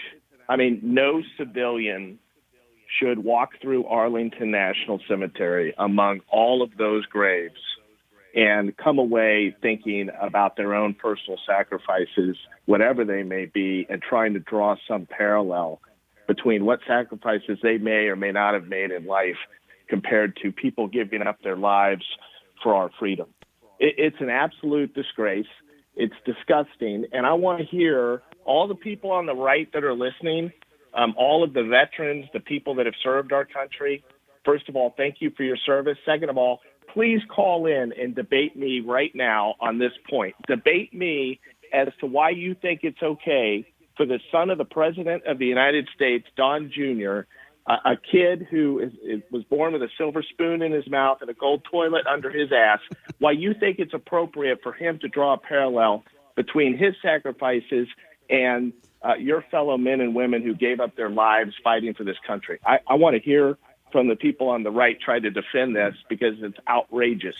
Good point, and we will open up the phone lines. And for any of you that want to debate Michael on that or any other issue, give us a buzz, 702-257-5396. Again, that number to call, 257-5396. In regards to Donald Trump Jr. Let me just say, Brian, let me just interrupt you real quick. And let me just say this. Donald Trump has a lot of support from veterans across the country and across the world. And, frankly, I've never quite understood it, because I think the guy is completely full of it. I think he talks a big game. He acts like a tough guy.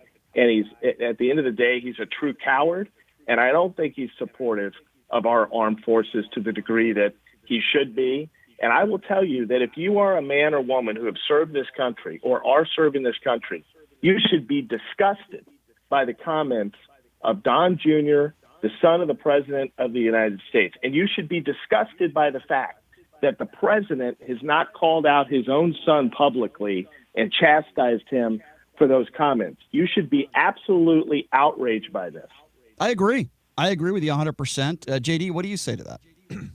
I don't know if you should be outraged by it, but clearly what he said was completely over the top and ridiculous. But I'm not gonna say that Donald Trump is complicit because he didn't freak out on his son via Twitter. But what would you say specifically about his son, though? Let's forget about Donald Trump for a second. What would you say about him?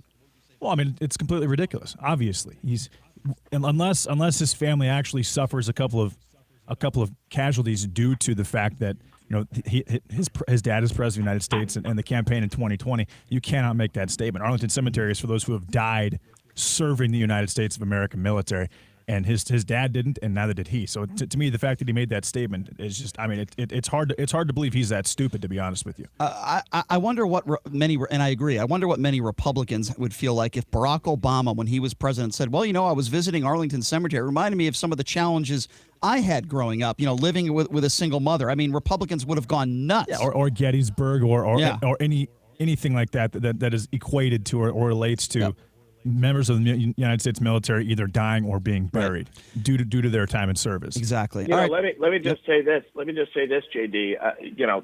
The president promoted his book either yesterday or the day before last. Promoted Don Jr.'s book with some tweet that talked about the sacrifices or how they had been targeted or something. Not specifically in the context of Arlington National Cemetery, but he did send out that tweet promoting that book.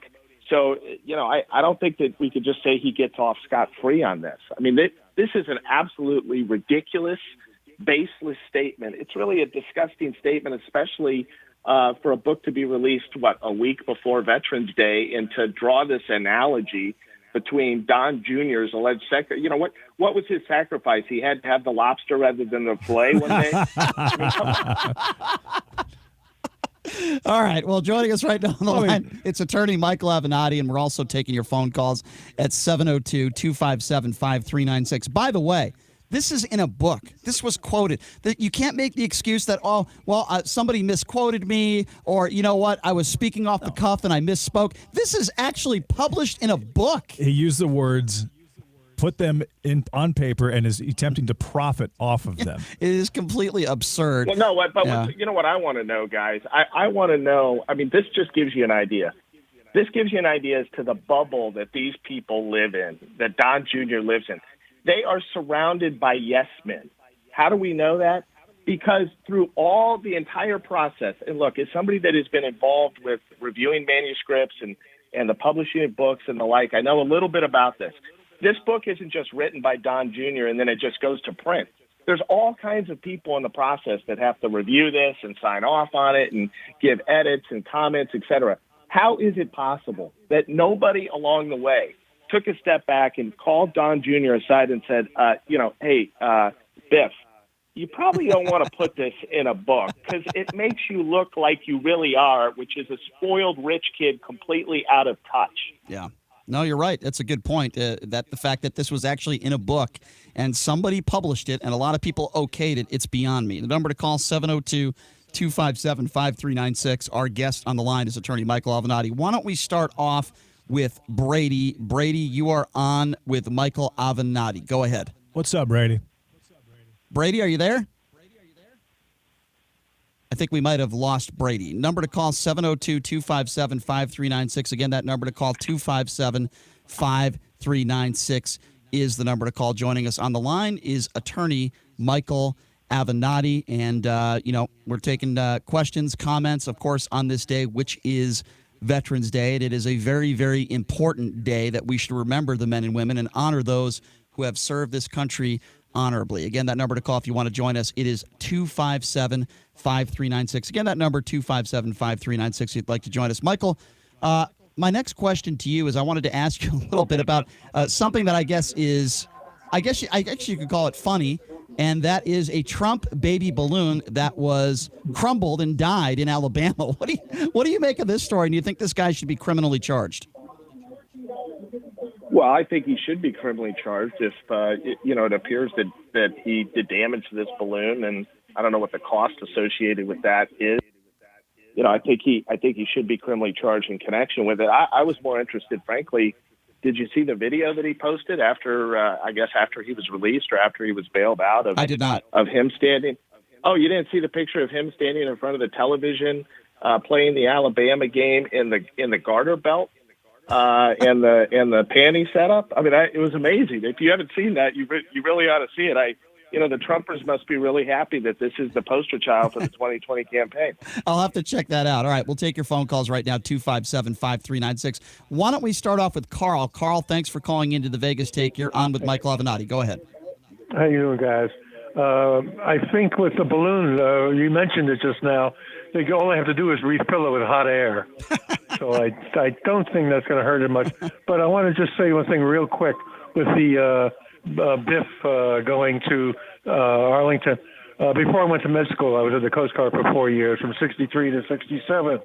And we used to interdict, out of Key West, interdict fast boats that were bringing drugs. Anyway, that's a long story. I won't get into that. But what he said about it is the most disgusting. And I'm going to just end up with a quote. You know the quote. The fruit doesn't fall far from the tree.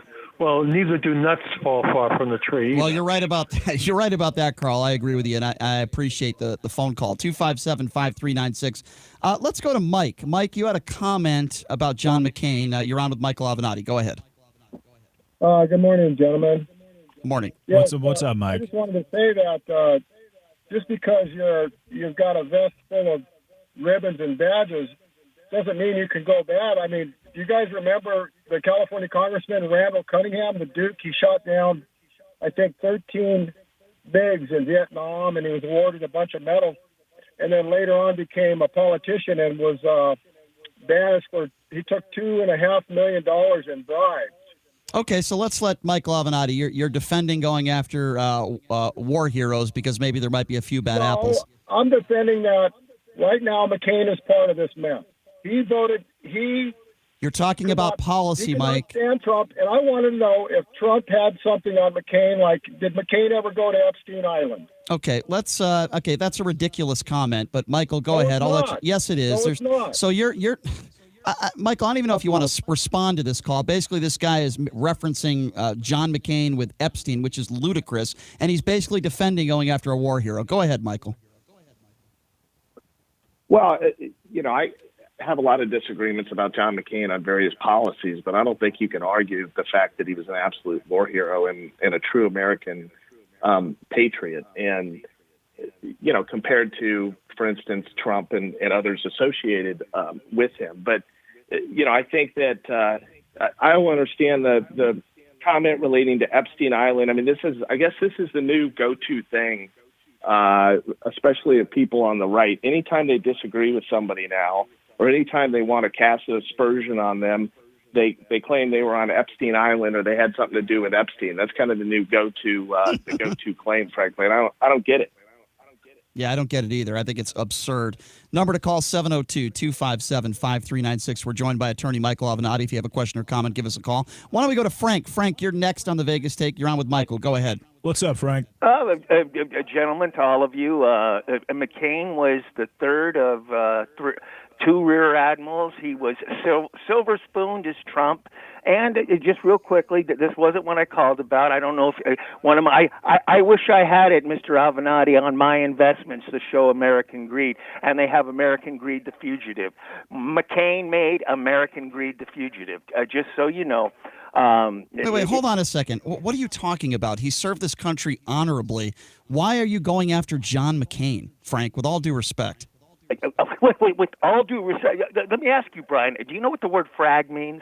Let me ask you a question. Do you know what the word moron means? John McCain served this country honorably. Donald Trump went after his war service. He crashed his plane twice. Yeah, you know what? But he was never charged criminal. That was not a criminal act. That was an accidental act. He served this country honorably. He was a POW, served honorably. He was a POW because he was in the wrong airspace. So you're defending Donald Trump going after him for his war service and as a POW. Are you kidding me? Are you really taking that position? But here's what I called about, gentlemen. Yeah, please get to something normal. Yes, please. Well, yes. Whether you've seen it or not, I have all of you purchased Nikki Haley's book because if you ever watch the clips from The View, Joy Behar and the black comedian, I know her name, I can't think of it. Her name's Whoopi Goldberg. Whoopi Goldberg. Yeah. What is the deep state? Nikki Haley pulls out the deep state, how she was questioned. One won't respond and one denies. I hope you guys get Nikki Haley's book. She's a class act. No, she's not. Oh, listen to you. No, she's not. Listen to you. You just goodbye, Frank. First of all, listen to you. Okay, you just called up and defended Donald Trump going after John McCain. You just went after John McCain's war service, his service to the military on Veterans Day. Look at you. Go ahead, Michael. I don't even know what to say about that call. Look, I think we should have a new rule of the show. You know, I don't set them, but sometimes I suggest them. Here's a new rule. If you call up and try to claim that John McCain was not a war hero, you get immediately hung up on. Yeah, I agree. We could have a lot of debates, and I'm going to tell you, I was no big McCain fan on a whole bunch of policy issues, but you cannot debate this man's service to this country. Not. And look, I don't care why he was a POW. I don't care if he drove into enemy territory accidentally, flew into enemy territory. I don't care what that. I mean, the guy was tortured in captivity, for Christ's sake. It is. How can you seriously? He was permanently disabled.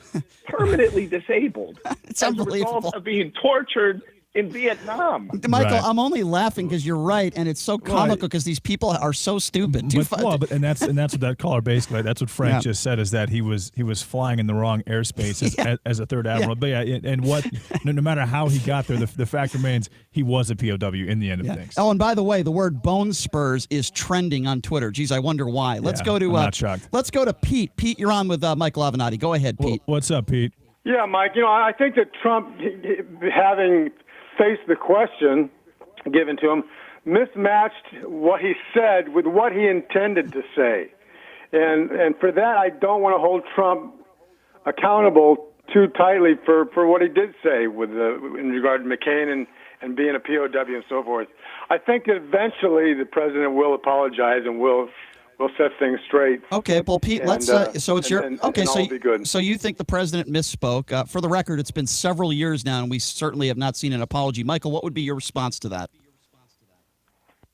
Had ample opportunity to apologize, and furthermore, he's gone back to the well a number of times. Trump has attacked McCain repeatedly in public forums about his service, about even after death.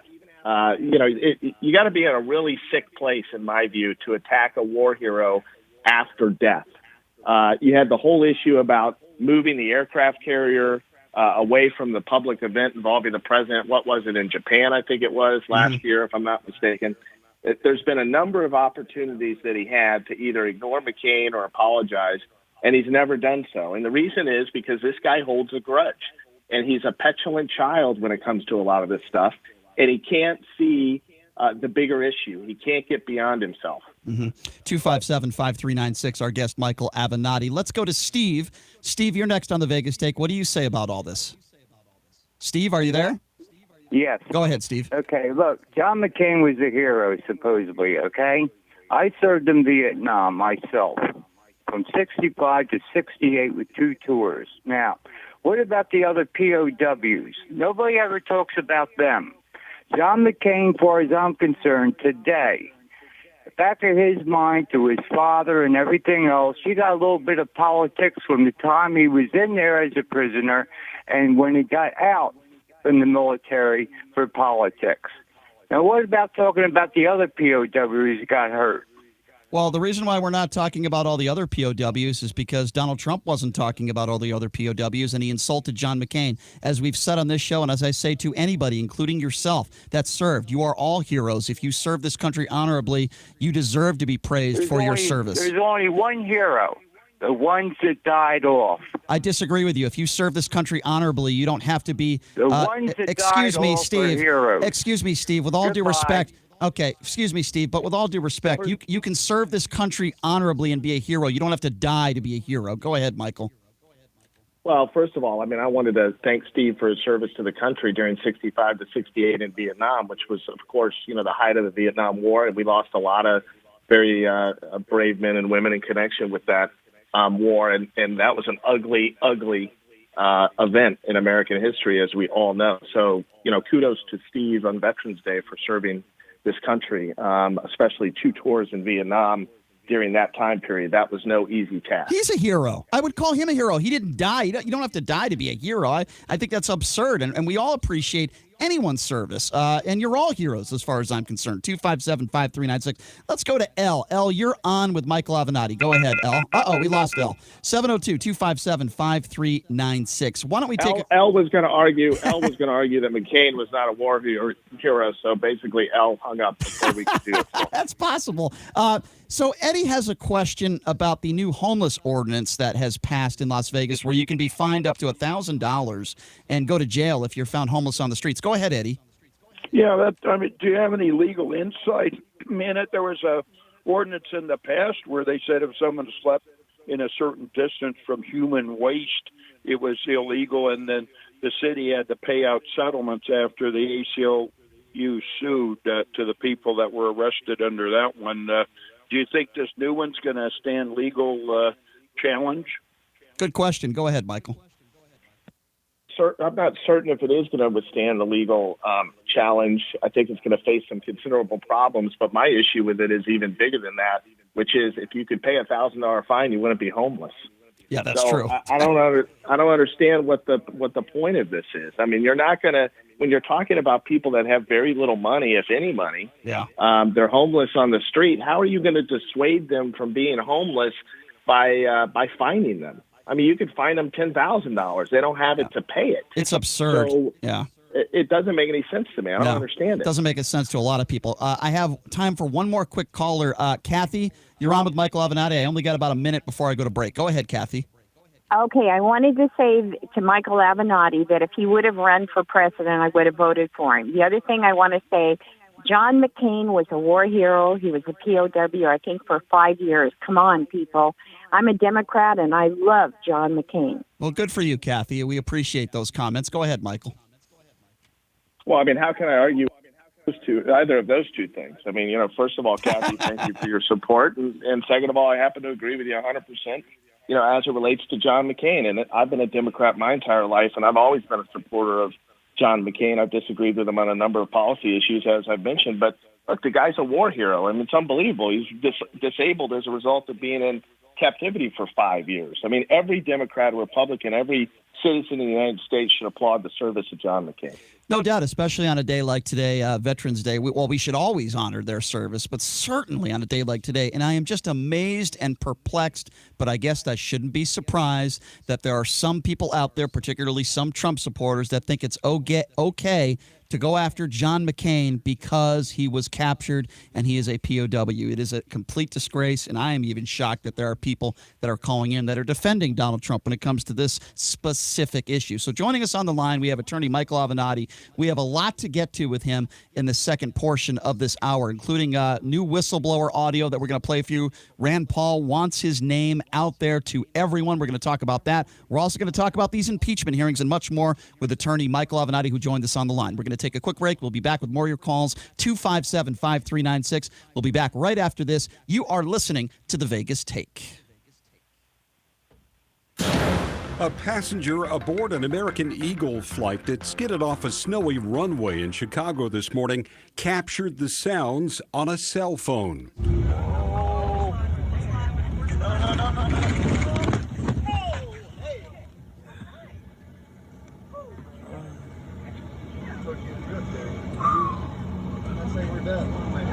I think we landed. Good news for the passengers on that plane, all 38 of them. No one was hurt. That weather system, however, is expected to bring record-breaking cold to the East Coast this week. North Korea is accusing the U.S. of political and military provocations, and South Korea of double-dealing. North Korea's UN ambassador made the accusations at a speech today. Senate Majority Leader Mitch McConnell says Kentucky Governor Matt Bevin had a good 4 years, but he says a review of Bevin's narrow election defeat is unlikely to change the outcome. I'm Mike Moss. This report is sponsored by Indeed.com. Watch for slowing for the crash reported Charleston at the 215 with injury sustained. Emergency crews are on scene. There may be some slowing in the area, possible lane restrictions, and also a crash at Lake Sahara Drive. And no delays to report on the 15 Resort Corridor, looking good between the Spaghetti Bowl and the 215 Southern Beltway. Are you hiring? With Indeed, you can post a job in minutes, set up screener questions, and zero in on qualified candidates in an online dashboard. Get started at Indeed.com/hire. John Michaels from the KDON Traffic Center. Are your investment dollars really going to work for you? The average Vestar Tech client gets 78% annual returns. That's right, 78% annual returns for over 2 decades with a recession-proof investment class they just started offering to the public. And for a limited time, you can begin enjoying these amazing annual returns. Call now for more info and to take advantage of 6 months absolutely free. This offer won't last, so call now at 888-88-PROFIT. Call Vestar Tech now. That's 888-88-PROFIT. Eye on Washington with Marilee Joyce, taking Nevadans to Capitol Hill for the latest on the federal issues that matter most to you. Eye on Washington, Saturday morning at 9:30 on 101.5 FM, 720 AM, KDON. Listen to the Texas Corners Bible Church every Saturday night at 11 p.m. and Sunday night at 10 p.m. on 101.5 FM, 720 AM, KDON. Does your child love math? Do they just love math so much that once they finish their homework, they want to work on extra math problems just for fun? Anyone? If you answered no, then you are not alone. While your child may not think math is important for their future, we know better. That's because Infinity the Math Institute offers the best math tutors in Las Vegas, produces the best results at the best prices for kids of all ages. Infinity the Math Institute does it all. Does your child need prep for the SATs? Right now, SAT preparation classes in November are just $15. Fractions, algebra, geometry, decimals, you name it. Plus, Infinity offers homeschool programs, free seminars for parents and students, and whether your child is transitioning from elementary school to middle school to high school, or preparing for college, Infinity can help. Classes are filling up. Call us now to find out more. 702-768-1777. That's 768-1777. You want the best results for your child? One call to Infinity can have a huge impact on your child's future. Call now, 768-1777. Tell them the Vegas Take sent you. This is Harry Jacobs from Credit Restoration of Nevada, inviting you to join me for the Credit Show, Saturday mornings between 9 and 10, here on the new 101.5 FM and 720 AM, KDON. At O'Reilly Auto Parts, we'll help make your auto repair, maintenance, and restoration projects easier. So when your car isn't stopping like it used to, our professional parts people will help you find the brake parts and supplies you need to do the job right the first time. Now, for a limited time, get 15% off a set of Brake Best pads and 2 rotors. O'Reilly Auto Parts, better prices every day. O'Reilly Auto Parts. Hi, Doug Basham here. Join me Saturday afternoons from 2 to 4, and I'll tell you what your conservative, corporate-controlled, right-wing propaganda hate media isn't. You're welcome. That's Saturday afternoons, 2 to 4. Be there. Are your investment dollars really going to work for you? The average Vestar Tech client gets 78% annual returns. That's right, 78% annual returns for over 2 decades with a recession-proof investment class they just started offering to the public. And for a limited time, you can begin enjoying these amazing annual returns. Call now for more info and to take advantage of 6 months absolutely free. This offer won't last, so call now at 888-88-PROFIT. Call Vestar Tech now. That's 888-88-PROFIT. Looking for that perfect new piece of furniture for your home? A New Concept Furniture is the place to start and end your search. They'll beat any price on the internet, and they're here locally so you can feel what you're buying first. Go to A New Concept Furniture today at 4255 South Grand Canyon to see for yourself the slick, modern, shiny store that mirrors our shiny city. A New Concept. Check out their showroom or call them at 702-570-2240. That's 702-570-2240. Mark Levin, weekdays 3 p.m. to 6 p.m. Now back to the Vegas Take on 101.5 FM, 720 AM, KDON.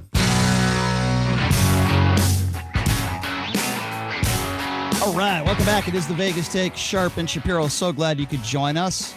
And so glad Michael Avenatti could join us on this Veterans Day. We were talking a little bit about John McCain. It is amazing to me, particularly on a day like today, that there are still people out there that want to attack John McCain for his service to this country. It is amazing to me. We're also taking your phone calls at 702-257-5396. Okay, Michael, with your legal expertise, let me ask you this question. Can you give me a little bit of insight on this federal whistleblower statute? Because there are people out there like Judge Janine and people on Fox News on the right that say it's perfectly legal and okay for anybody to put out the name of this whistleblower. What can you tell us about this? What does this law actually say?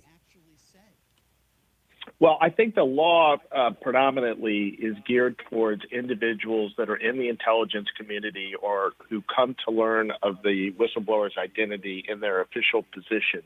But that particular law is not the only law that might apply to this situation. For instance, were someone to publicly disclose the whistleblower's name and subject that individual to potential harm, and were that individual to then be harmed, they could face liability for outing the whistleblower under various state statutes, for instance. But I want to back up a minute. Regardless of whether there is a specific law that prohibits it or not, what are we doing outing the name and identity of a whistleblower for no other reason other than so that person can be attacked either through the news or through the media or physically? I mean, that's the only reason that this is happening. Let's be really clear. The only reason this is happening is because the right and Donald Trump, they need an enemy. They need a face and a name to go after and attack. They did the exact same thing to me in connection with the Stormy Daniels case. You've now seen it as it relates to the whistleblower's attorney. They're trying to make him the enemy because they don't quite have what they need in order to make the whistleblower the enemy. But that's why this is going on. That's the only reason it's going on, is that people want to target this guy. I want to, and I agree with you. I want to give you a quote from somebody on social media. I don't even want to say his name because he had like 15 minutes of fame a few months ago when he made a ridiculous comment in regards to Donald Trump and Israel.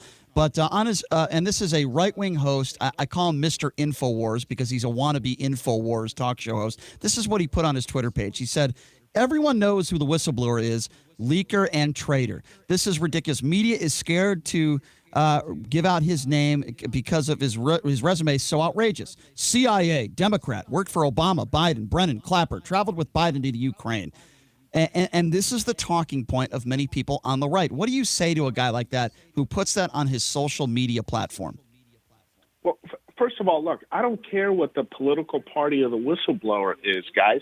We're not taking what the whistleblower said at face value, and now we're going to impeach the president over it. There's a whole process. I mean, people need to wake up. There's been weeks of testimony. Witnesses are being called. Witnesses are going to be called. They are asked to comment and corroborate or dispute what the whistleblower has said. Everything that the whistleblower stated in his or her complaint has checked out thus far, has been supported by additional witnesses.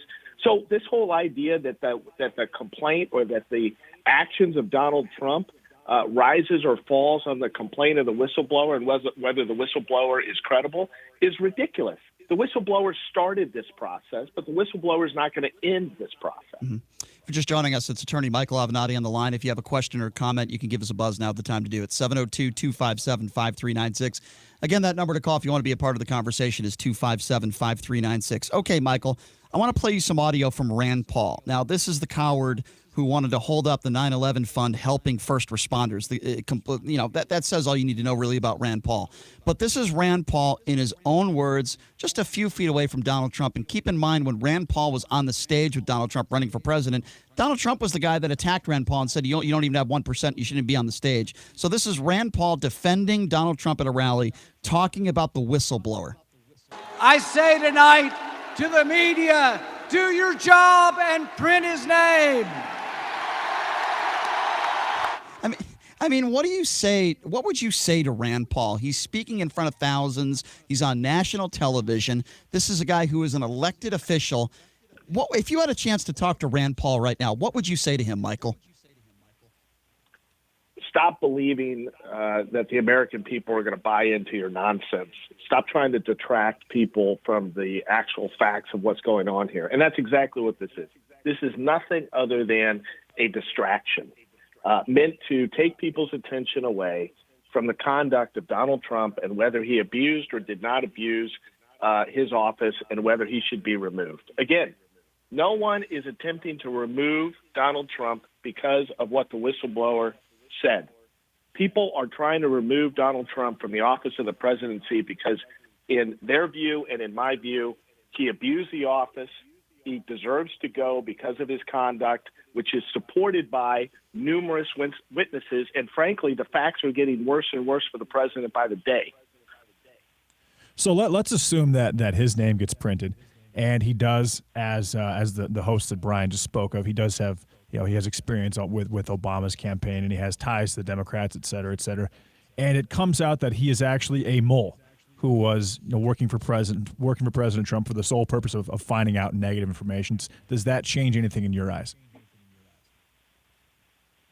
Well, it might. I mean, I'd want to know whether any of these other witnesses were possibly influenced by him or whether they were part of some grand conspiracy, et cetera. If, however, he merely learned of this or overheard it, and even if it was purposeful and he put himself in a position to gather information, if it was accurate and then he turned it over legally, went through the formal process, and then it's corroborated by various additional witnesses and many others who help come in and fill in the blanks or fill in the gaps and then provide even further damaging testimony, I probably wouldn't be bothered by it. But look, guys, let's take a step back and think about this as it relates to a normal criminal prosecution. Very often an anonymous source will call the police department and they will report a crime. And that person's identifying information is never given, never provided by them. The police follow up. They go out, they look into it, they interview witnesses, et cetera, and lo and behold, they find that a serious crime was committed, and they prosecute people. That is not unusual. Very often you have individuals that don't exactly have the best track records from a criminal perspective that make complaints or provide information in connection with criminal prosecutions. Snitches, jailhouse snitches, and the like. We don't throw out all of those criminal prosecutions because they happen to come from a jailhouse snitch. That's a good point. So, welcome to the criminal justice system, Donald Trump. Yeah, that's a very good point. It's Michael Avenatti, an attorney. If you want to join us on the line, give us a buzz, 702-257-5396. Let's go to Stephen. Stephen, you're on with Michael. What's your question? Yeah, Mr. Avenatti, I heard you make reference to being falsely accused. Harken back to the women who accused President Clinton of raping them and the torture that they went through. I don't see what we're doing when we allow an inquiry rather than an impeachment proceeding to ignore basic principles of innocent until proven guilty and beyond a reasonable doubt, and the right to confront your witness against you. Can you address those points? Sure, that's a fair question. Go ahead, Michael. No, I think that's a very fair question. First of all, the president is presumed innocent until he's proven guilty, at least as it relates to in a criminal proceeding, and he's going to have his day. I mean, that's why God created trials. And in this case, we're going to have a trial in the U.S. Senate, presuming that charges are passed by the House, and I believe they will be. And Donald Trump and his attorneys are going to have an opportunity to confront every witness that is relied upon in an attempt to convict him. Every one of them. They're going to have an opportunity to cross-examine them, et cetera. Now, we can have an argument as to whether that includes the actual whistleblower or not. Because, again, while the whistleblower may have started this process, the whistleblower himself or herself really plays a very, very small role in all of this. The whistleblower is just the one that started it. But the whistleblower does not appear to have any firsthand knowledge of what happened here. In fact, you heard people like Rand Paul and a lot of people on the right make those comments very early on before they thought there'd be additional witnesses available to corroborate what the whistleblower had accused the president of doing. Now, of course, you don't hear that point anymore because they don't want attention paid to the witnesses that do support what the whistleblower has said. But that's what a lot of people don't understand. You know, in most criminal proceedings, the accused, the defendant, has no idea that charges are even being brought until they're arrested. They don't have any participation in the process leading up to the charges. And that's the stage that we're in right now as it relates to this impeachment. It's very similar to a grand jury inquiry. But I can assure you, Donald Trump is going to have his day. He and his lawyers are going to have an opportunity to cross-examine these witnesses, and that's why God created trials. Right, exactly. And considering that, they're going to have all the information, assuming that, say, the whistleblower whose name gets released or doesn't release, assuming he has ties to, like I mentioned, Obama and Biden and the Democratic Party, et cetera, that's going to be all in the information. So what I don't see how it's productive. Like Rand Paul makes that big deal about releasing the name. I don't see how that's productive to release the name of the whistleblower unless you're hoping something possibly it's not really bad happens to him. It's not productive. I mean, it really isn't because like you said, there's going to be a trial. This is all going to be taken care of. Right. So why do you think that Rand Paul is? But I understand that, but you could actually be putting this guy at risk. Absolutely, and I agree with you 100%. And that's why there are some laws put in place to try to protect this guy's identity. I agree with you. 2575. Yep, go ahead. Let me make this point. Okay? Let's test the importance of the whistleblower. God forbid, and I hope this does not happen. I really do, because I think it would be a stain on America for a long time. God forbid something happened to this whistleblower, whether it be purposeful or accidental. Do my friends on the right and people like Rand Paul, do they actually think that would be the end of the impeachment process, the impeachment inquiry, the make it worse? Charges? Make it worse. If the guy got hit by a bus today, God forbid, or the woman, whoever this is, it doesn't change anything. It changes absolutely nothing. Mm-hmm. The reason I bring that up, because it shows you how ridiculous this focus on the identity of the whistleblower is. Yep. The whistleblower, if you want to rank the witnesses in this inquiry, this matter, you want to rank them in level of importance, all these people on the right want all these people in America to believe that the whistleblower is number one, that it ends and begins with the whistleblower. Mm-hmm. Guess what? If I was going to rank the importance of these witnesses right now, the whistleblower would probably be number 12 or 15. And every day, with each passing day, he's getting lower on the list. That's a good point. We're joined by Michael Avenatti. The number to call, 257-5396. Let's take a quick phone call. Let's go to Dave. Dave, what's going on? What's up, Dave? Dave, how are you? I just think that the job of Congress is to pass law. And I think this is a distraction from them unable to pass a law that could be presented to the Senate. You know what I mean? Michael, what do you say to that? I didn't catch the last part, unfortunately. I believe, if I'm not mistaken, Dave was talking about how this is a distraction. This entire impeachment process is a distraction. Would you agree with that, Michael?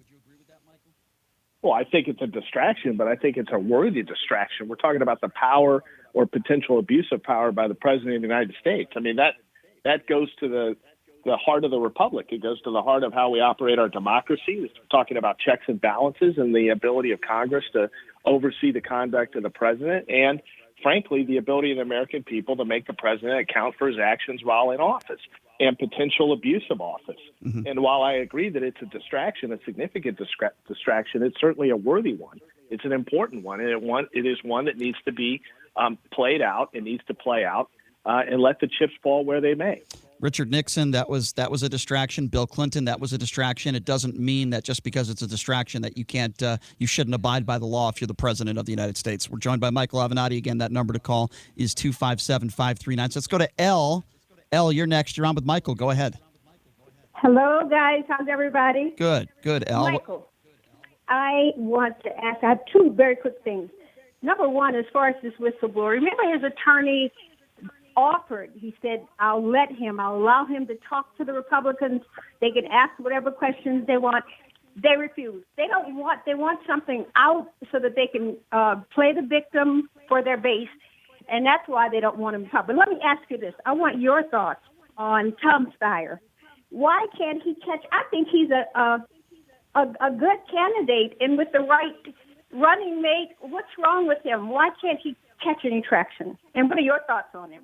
Thank you. Thank you, Al, for your question. Go ahead, Michael. So I'll go in reverse order.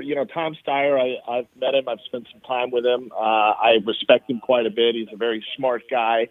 I think this is a crowded field, and I don't think that he is incredibly charismatic. I think he's good on television. He's not great on television. He doesn't have a huge social media presence. And so all of those things kind of combine to create a situation where an environment like this, he's not going to catch fire. You back up 10 or 15 years ago, different media landscape, different scenario. I think he probably would have got a lot more traction. But in the current environment of what we're talking about, I just don't see it happening. And it's a shame. He's a good guy, and I think he'd make a strong candidate. I just don't think he's going to get there. Now, as it relates to this offer to make the whistleblower available, I want to be really clear about what happened. The attorney, actually, who I know and I like and I respect him, he did not make the whistleblower available for live testimony. What he said was he would make the whistleblower available to answer written questions. And in civil cases, that's normally called interrogatories, written questions provided by the Republicans, and the Republicans refused. And I understand why they refused, because I have to tell you, there's been a lot of cases where I've wanted to actually depose a witness or take testimony under oath live from a witness, and that offer's been made to me, and I think I've turned it down every time too, because it's not a substitute for being able to cross-examine somebody live. It just has, normally attorneys help draft the answers, and you don't get the true true flavor of the witness. So I understand why the Republicans turned it down. Also, what the Republicans want is, again, they want the optics of this. They want the focus on the whistleblower because they need an enemy. And, who better to have than this potential whistleblower as an enemy? That's what they want. They don't necessarily want the facts and the evidence, in my view. They just want the optics. They need an enemy. But I understand why they turned down the written offer. Mm-hmm. Of course, they want to attack his credibility. They want to go after him. They're not interested. Many of them, not all of them, but many of them on the right are not interested in the truth of the facts. The number to call, 257-5396. Why don't we go next to Brian? Brian, what's on your mind? Gentlemen, I have a challenge for you. Okay. I would like you to invite Mark Levin, who you have had on your show, to come on with Michael Avenatti and discuss the whistleblower statute itself. Okay, fair question. The legality of it. Brian, number one. Brian, let me just address that, and I'll let Michael address it, and then I promise you I will keep you on the line. Okay, fair deal. Thank you. Yes. Okay. So here's the deal with Mark Levin. He did come on our show. The only reason why he came on our show is because he was promoting a book. Make no mistake about it. Mark Levin is a nationally syndicated talk show host who does 3 hours a day. The last thing he wants to do is go on a local radio show and get into a debate. Now, it's not a challenge. And the reason why it's not a challenge is because I have emailed his contact and I've asked her on multiple occasions, can we get him back on? And the response I got from her is the next time he needs to promote something, he will come on. And I respect that. Mark Levin is a very busy guy. Now, we had a very nice conversation when he came on. I disagree with on almost everything that he talks about, but we have respect for each other, and he enjoyed coming on the show. And we'll still make a conscious effort because I believe that everyone who we've asked to debate Michael just refuses. That was my next point. But they don't have the chops to do so. They don't have the substance. They don't have the content that Michael does. I believe that Mark Levin and Michael will be an outstanding conversation. Fantastic. And I think that we would love to make that happen. And I love the recommendation, Brian. But hopefully he steps up to the plate. And Michael, I want to let you address this real quickly, and then Brian, I'll let you ask your next question. Michael, it appears we've reached out to so many different people on the right, and so few people, whether it on a national stage like CNN or Fox News or on our show, decline. We couldn't even get Chachki to come on and debate you. I mean, it's pathetic. Well, that would have been a joke. Michael, can you just respond to Brian a little bit of why people just refuse to debate you? Well, look, I mean, you can say a lot of things about me. You can disagree with me. You can make all kinds of accusations you want. But one thing you probably can't say about me, not a lot of people can say about me, is that I'm not at least decent as it relates to answering questions or appearing on radio and television. I'm okay at it. I think actually I'm pretty good at it. You don't do 300 interviews over 300 interviews, television interviews in a calendar year if you suck at something. So, or if you suck at it. So I think I'm pretty good at it. I think a lot of people on the right recognize that. I'm trained as a trial lawyer. I'm used to confrontation. I'm used to convincing juries. I'm pretty good at this. And I think that's one of the reasons why a lot of these people don't want to come on and don't want to debate me, because they're concerned that they're going to get shown up that they're going to have a lot of their talking points destroyed, and they don't want to lose. And that's why they don't, come on opposite me. And this has been a continual problem. And I don't want to hear people say, well, no, it's because you're facing these criminal charges and this and that. Let me tell you something. That's a bunch of BS, because it's been this way from basically the second or third week of March of 2018 until today. And none of those problems existed for a significant period of time. And as I've said on the show before, there were numerous instances where I was supposed to appear opposite Rudy Giuliani, Kellyanne Conway, and others, and the White House put the kibosh on it hours before it was supposed to happen. That happened at least 5 or 6 times. So I think that's why people don't want to come on. But let me just say this. As it relates to Mark, if you guys can arrange a debate between me and Mark on any topic, I don't care what it is, any topic, if I don't show up for that, it only means I'm dead. I think that's fair. Brian, okay, I wanted to give Brian a chance to ask his next question. Not in a serious accident, but I would have to be dead.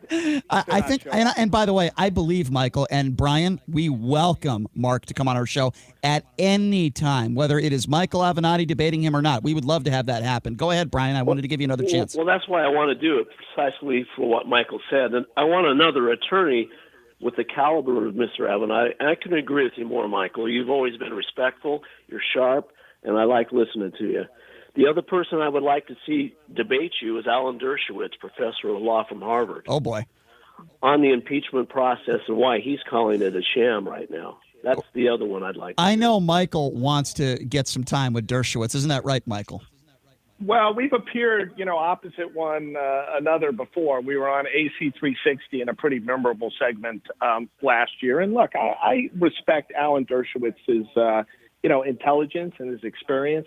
We disagree about a lot of things now. We didn't used to disagree on as many things, but I don't quite know what has happened to Alan Dershowitz other than, Alan really strives to cater to the right at this point. He strives to be the lone guy that is advocating on behalf of Trump, and he's kind of taken that role over the last 18 months in many ways, and I think he enjoys it. But look, I'd be up for that debate at any point in time. There's no arguing with his intellect. He's a very brilliant guy in many ways, very smart. Certainly one of probably the brightest legal minds in the last 50 years in the United States, no question about it. And let me also say this. I don't agree with Mark about much of anything. I mean, probably 90% less than what I agree with Alan Dershowitz about. But I will say this about Mark. He's a very effective communicator, and he's a bright guy. He's a very bright guy. So, I call it like I see it, and I have a lot of respect for both of them. I don't agree with them, but that doesn't mean I don't respect them. No question, Michael. And we will do everything in our power to try to get these guys on the show to debate you because, number one, I think it would be great radio. And number two, I think it'd be a very interesting conversation, to say the least. Michael, I always appreciate it when you take some time to join us. Hopefully we can get you back in the studio next week. That would be awesome. And I can hit up the dollar blackjack tables with you. That'd be a lot of fun. All right. I'm looking forward to it. And, let's hope that Kimberly continues to remember her nanny pack when she's with Beth out on the book trail. I love it. I love it. Michael, thanks for coming on, man. Yeah, thanks a lot, Michael. I appreciate it. We'll catch you next week. Goodbye. That was pretty funny. She does kind of act as Don Jr.'s mommy. She really does, walking, parading around with him on this stupid book tour. All right, so here's what we're going to do, JD. I don't know if you're aware of this, but yours truly, I appeared on Channel 3 last night with Brian Salmon talking a little UNLV hoops. I want to talk a little basketball. And the one thing I said that was not aired last night that we're going to talk about, I'll explain what that means coming up next. You're listening to The Vegas Take. We'll be back right after this. Your home for Sean Hannity, KDWN Las Vegas, KKLZ HD2 Las Vegas, a Beasley Media Group station. Tax returns, Veterans Day. I'm Mike Moss. A federal judge in Washington appointed by President Trump has just ruled he cannot sue New York State officials in a Washington courtroom to try to block the release of his financial information to New York State officials. It is still possible the president can refile the lawsuit in a New York court.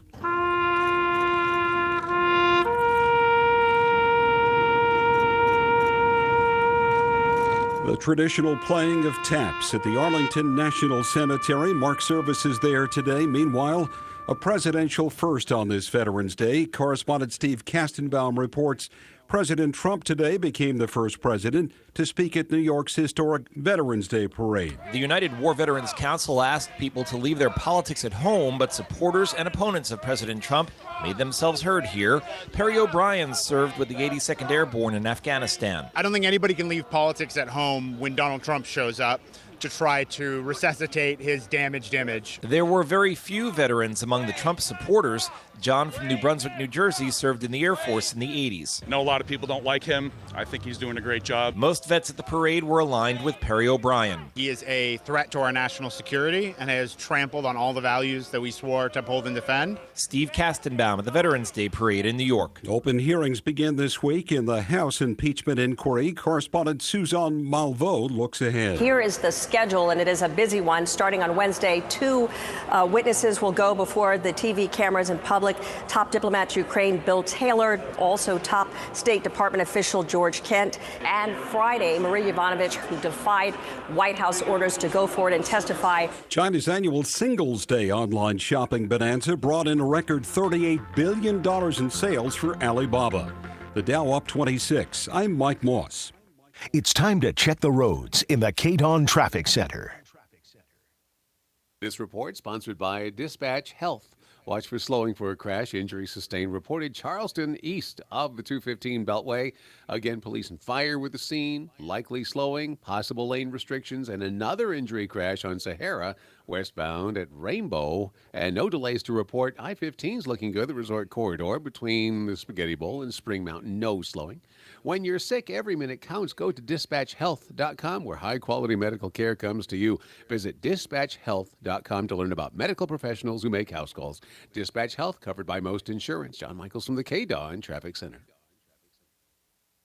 For more than a year, the whole of Vermont was captivated by the hunt for a runaway golden retriever. Read Catching Murphy, the latest book from the Associated Press, available now exclusively at Amazon.com. Trading involves financial risk and is not suitable for all investors. Past results do not guarantee future performance. Most people in today's economy are taking a roller coaster ride with their investments. With Vantage Point software, you can remove that dynamic from your investment strategy once and for all. Vantage Point has spent the last 3 decades perfecting an artificial intelligence process that you can put to use today to take advantage of market fluctuations and make money no matter which way the market moves. Vantage Point software analyzes massive quantities of data all around the world in seconds, so you get the information you need to make the right decisions to optimize your profits. Vantage Point is making its exclusive market forecast process available to you for free when you text MONEY to 411-411. That's MONEY to 411-411. We'll send you a link to your free market forecast so you take back control of your financial future. Text MONEY to 411-411. Go to VantagePointSoftware.com for terms, conditions, and privacy policy. Tuscany Suites and Casino is the place for locals to play. Every Monday and Wednesday, Tuscany is giving 11 and 7 times multipliers just for playing your favorite games. If you're not a member of the Players Club, it's easy to sign up and take advantage of all the great member benefits, including free slot play and comps to their award-winning Best of Las Vegas dining outlets like Pub 365 and Tuscany Gardens. Visit the Players Club for details. Tuscany Suites and Casino, 2 blocks east of the Strip at 255 East Flamingo. What's your reason to do LASIK? No need to put it off any longer this summer. Dr. Kent Wellish at Wellish Vision Institute is here to improve your vision for a better outlook on life. My reason? I want to wake up and see, and to stop paying for glasses and contacts. LASIK is a permanent solution for a low-maintenance lifestyle. My reason? I want a board-certified, non-corporate chain, top doc surgeon who I can trust to perform my LASIK. Whatever your reason, schedule your free one-on-one LASIK consultation at Wellish Vision Institute by the end of the month and receive $1,000 off LASIK. On top of that, we offer 0% financing for 2 full years. Wellish Vision Institute now has 3 convenient locations no matter where you're located. We're close. Call 702-733-2020 or visit wellishvision.com to book your free consultation. Don't wait any longer. Now is the time to get the clear vision you deserve. Certain restrictions apply. Whether it's your first home or your dream home, One Nevada's home loan specialists combine their local market expertise with our no points, low fee loans to make your journey as simple as possible. One Nevada Credit Union. We got you, Nevada. Equal housing lender. Hi, this is Harvey Blankfeld, host of Las Vegas Real Estate Now. We are saying farewell to Tuesdays at 9 a.m. and moving to Saturdays at 11 a.m. Please do tune in every Saturday at 11 a.m. and learn about real estate right here on the new 101.5 FM, 720 AM KDON, the talk of Las Vegas. The opinions of the hosts on KDWN are their own and do not necessarily reflect the views of this station, its management, or Beasley Media Group. Right now, the day's biggest news stories from a Vegas perspective. This is the Vegas Take with Sharp and Shapiro.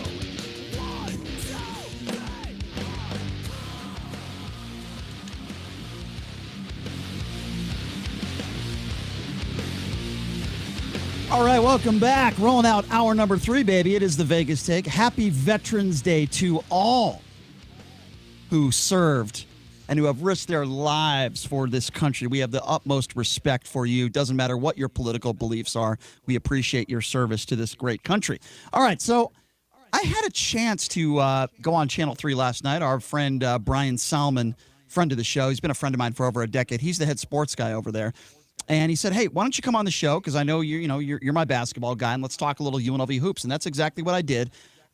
Pretty long segment, 10 minutes. They only aired about 4 minutes of it on TV, but we have the full segment that we were going to put on our Twitter page and our Facebook page. So, of course, we broke down the game and what transpired over the weekend with the game versus Kansas State. For those of you who don't know, Kansas State rolled into town on Saturday. They are a lingering top 25 team. They're a pretty good basketball team. Bruce Weber's coaching that team. He's been around a long time. And the MAC, well, let's just say it wasn't full. It wasn't sold out. It was a bad turnout. And it was one of those questions that I knew I was going to get from Brian Salmon. So I want to play this. Again, this was last night airing on Channel 3 in studio with Brian Salmon. So he asked me a question about attendance. And you listen, I was brutally honest. And I got a lot of messages from a lot of people. But here it is. We're going to play about a minute and a half of my response to it. And this is Brian Salmon's question. Here we go. That the atmosphere inside the Thomas and Mack, you and I both have been in there during the Lon Kruger era. We weren't here for the 90s or whatever, but still, Lon Kruger era. It was. No, God, me too. It was packed. I mean, the energy, the atmosphere in there was great. Sure. Yesterday, they had an announced attendance of, what do you see here, 8,796. Capacity is over 18,000. There wasn't 8,000 people in there, but what do you think about? Well, first of all, let's just say people this. showed up? I don't care what the announced attendance is because I was there. Yeah. And let me start by saying this. The students that did show up, the fans that did show up yesterday were fantastic. Okay. It was loud in there. With that being said, I don't blame UNLV. I don't blame the rebellion. I blame the students that decided not to show up. You have a top 25 team in the country that is in the Thomas and Mack on a Saturday afternoon with buzz around the program, with a new system and a new coach, and you're telling me you can't get more than 30 or 40 students in that arena? That is an absolute embarrassment, and it's a joke. And the only people I'm calling out are the people that did not show up. It is their responsibility. As far as all the other fans, come on, man. This is not expensive. It's not a lot of money to be there. It's a fun atmosphere. Support a good college basketball team. I think they are a good team. It's a historic program. The fan support is pathetic. It's a joke, and it needs to improve. And I don't understand, Brian, when we were both in college, that might have been a while ago, but we showed up to games, right? We showed up to games. Oh, yeah. Give me a reason why some of these students at 1 p.m. on a Saturday afternoon decided not to show up when you have a good team coming to the Thomas and Mack. I can't come up with a reason. Yeah, I still can't come up with a reason, and it's like 12 hours later. So by the way, I was looking very handsome and lavish. May I say so myself? Our producer Stein is waddling around in the board op studio, whatever you would call it, and he's making fun of my appearance. Screw you, Jason. Anyway, no, but seriously, JD, I'm not wrong here, am I? The fan attendance was terrible. The student attendance has been awful. It is a joke. We talked about this last year. There was a game against San Jose State, and there wasn't even enough students to spell rebellion in the rebellion. Rebellion is, 9 letters? Yeah. There wasn't 9 students last year. Now, this was Marvin Menzies' different program, but now And TJ, he did a good job after the first press conference. He said, we have to earn that fan support, but I would recommend jumping on board earlier Well, I'll tell you what, when you accuse fans of racial epithets, it's probably not going to bring people into the arena. Exactly. When you say that, specific members, UNLV fans were hurling racist slurs at you, as an excuse, just being a horrendous basketball coach and probably a worse human being, I'll be honest. But I think that it's possible that there's not a lot of basketball fans right now, millennial basketball fans that attend UNLV. It's not 90-91. This isn't the Tark era. It's a totally different era. But and people do have a lot of things to do on Saturday. And there's a lot to do in Vegas, but 40 kids out of what is the enrollment, Brian? Do you know what the undergrad is? It's 18. I don't. I think it's 18 to 19,000. It's a pretty big school. So we all agree. There should be at least 500 or 600, but you're talking 30 to 40, and you're right at 1 p.m. on a Saturday. It's just puzzling almost, and it goes to show you how little student support Marvin Menzies and his program brought together. But I think it's going to improve very relatively quickly. Boy, I don't know if I agree with you on that one. Listen, I've been here for 20 years. I went through the Dave Rice era. Lon Kruger brought in big fans. The first couple of years of Dave Rice, the fan support was decent. And then all of a sudden, Marvin Menzies takes over. We understand the program was in a really bad spot. But with that being said, there is absolutely no excuse, zero excuse for a game on a Saturday afternoon when you have a top 25 team in town in Kansas State. There is absolutely zero excuse for students not to show up. I am not exaggerating when I say there were 30 or 40 students in the Thomas and Mack Center on Saturday. And Francois, she moved things around so that students could be close to the court. What the hell does it matter if you move things around if nobody shows up to the damn game? I do think it looks a little better. I like them being closer to the free throw line. But there's nobody there. There's no students there. Now, but again, LSU played Alabama at 12:30. Iowa played Wisconsin. There were some other big games in sports going on. That's not an excuse. LSU Bama, where Trump was not booed, by the way. He was actually cheered. That's not true. He was cheered. He was also getting booed. That's not true. At LSU Bama? That's not true. 95% cheering, 5% booing at the absolute max. But there was a lot going on at 1 o'clock.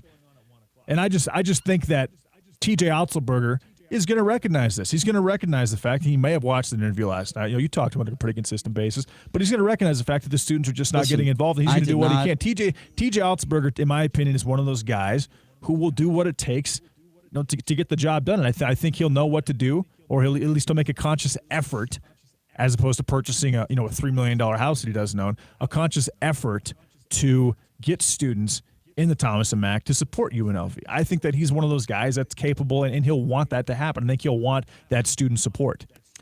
Whereas Menzies just didn't care. I mean, let's be honest, he just did not care. I don't even want to talk about Marvin Menzies because I don't have one nice thing to say about the guy. But when it comes to TJ Otzelberger, I said some nice things about him last night, but I'm always going to be honest. I'm not going to act differently here than I would on a TV appearance.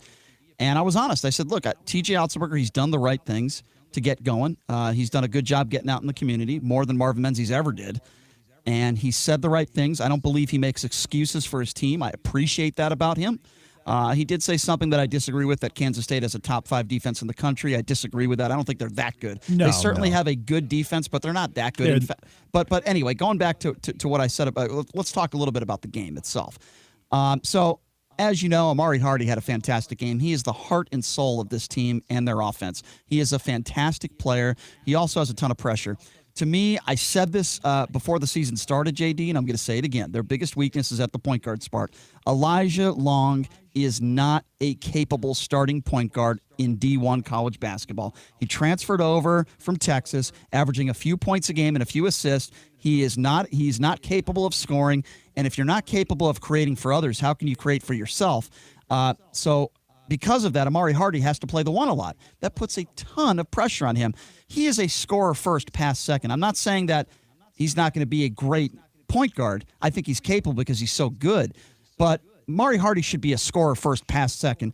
And you don't have help on this team. And this is something. No, the problem is depth. There just is not enough depth, especially at guard. And you speak of depth, right? Donnie Tillman, okay, and Jonah Antonio barely played in the second half. And TJ Otzelberger, it was noted he was not happy with their play in the second half. That's why they didn't play a lot of minutes in the second half. That is an issue. That is a problem. And listen, Amari Hardy did everything he could to keep his team in the game. But when you hold a team to 27% from the field, they held Kansas State, JD, to 27% shooting in the first half. Were they up 20? Were they up 15? No, they were up 7 points. You cannot, when you get a team that is that cold, and Kansas State played a terrible game. They were not very good. Okay, that's probably one of the worst games they'll play all year. And UNLV was unable to take advantage of it. That is a serious issue, and that is a problem. So my thoughts on the game are this in a nutshell. Okay, Amari Hardy, we all know how good he is. That wasn't a surprise. He kept his team in the game. Their offense looked terrible. They struggle with teams that are physical. Okay, Zhang and all these other guys that have the height. If they're playing against a team that is actually bulky and physical, I don't care how tall they are, these guys down low are not going to score in the paint. I think Maween's one of the most physical big men Zhang's going to play all year for Kansas State. I disagree with that. When Utah State comes to town, it's going to be physical. What Keita? I think he's very good. Neemias Keita? I think he's very good. They're actually about the same size. Keita might be a little taller, but that's not going to be the big issue. I think that team is more physical. physical. San Diego State and their big 6'6" Charles Barkley style guys could give them some issues. San Diego State's going to give them issues physically. Fresno State is going to give them issues physically. You can make the argument. I disagree. Listen. They're picked 7th preseason for a reason, right? They're a middle-of-the-pack Mountain West Conference team. And Brian Salmon last night on television asked me, what's a good year for this team? And, maybe I have higher standards for UNLV basketball than others, but you put UNLV on that jersey, being in the middle of a horrible Mountain West Conference without a postseason appearance should never be acceptable. Compete for a Mountain West Conference title. They're not going to win the Mountain West Conference title. But what do I mean by compete? Be one of the top 4 or 5 teams in the conference. I think that is a fair thing to ask for. Get to the semifinals of the Mountain West Conference tournament. If you're able to do that, then you might get into the NIT. And I think that would be a good start. If T.J. Otzelberg could get this team into the NIT in year 1, I think that is a positive season. That's a great start. I will say this. If injuries do not take place, this team is absolutely an NIT team. But if a couple injuries come down the pipes, because they're not deep, it's going to be a real problem. They have absolutely, zero depth. Yeah, because they're not deep. It's the 8th and 9th guys can barely score off them. They can barely play offensively. Yeah. Dembele is an offensive liability. Mm-hmm. Nick Blair, he's played okay. I think he's actually pretty offensively skilled, but he's just small. I actually like Hardy at the 1 because he has the size there. He's only 6'2". But you have to create for other I get people. that, but a 6'2" 2 guard is very, very small. He's going to be playing the 1 point next guard year. in the Mountain West, exactly. And so why not prepare him, for David Jenkins, who's also 6'2". So you're not going to have a lot of height. And Jonah Antonio is always going to be a defensive liability. He's not a great defensive player. Yeah. He's a great shooter. Donnie Tillman's a plus athlete. Here's what I say. If this team if Kansas State played UNLV last year, they would have won by 35 points. Last year's Kansas State team, where they had Dean Wade and Barry Brown. that team was. I had them top Kansas 5 State. Or 6 most of the they're year. a different team last year. They were, but I'm just saying, but they were an outstanding team. T.J. Otzelberger is going to play the teams that Marvin Menzies would have played, and they're not going to get blown out of any games. They're going to be competitive in almost every single game, assuming that Zhang doesn't get in early foul trouble, which is always possible, and that there's no injuries. I think UCLA is going to break apart from them. I think the game at Cal is going to be very interesting. Cal's not very good. UCLA has played a few bad games. I don't think they're as good as people thought they were going to be, but I think UCLA could certainly blow out UNLV. They're really, really young at guard. I think Hardy's going to match up well with Tyson or with Tiger Campbell. All right. Cincinnati, I would imagine Cincinnati's going to pound UNLV too, I believe. Maybe I'm wrong. I don't think they win They beat one them game. by 7 last year, right? No, I understand that, but I'm just saying with the team, I'm saying that a team like UCLA or Cincinnati can blow out UNLV. Whether that's going to happen or not, I don't know. But in closing here, in closing with this game, the fan support is an absolute effing joke. It's because the students should be ashamed of themselves. To have 30 or 40 people show up for a Saturday afternoon is an absolute embarrassment. It's game 2 of the season. The last 2 years, Marvin Menzies and his teams lost, I think, 15 games in 2 years by more than 15 points.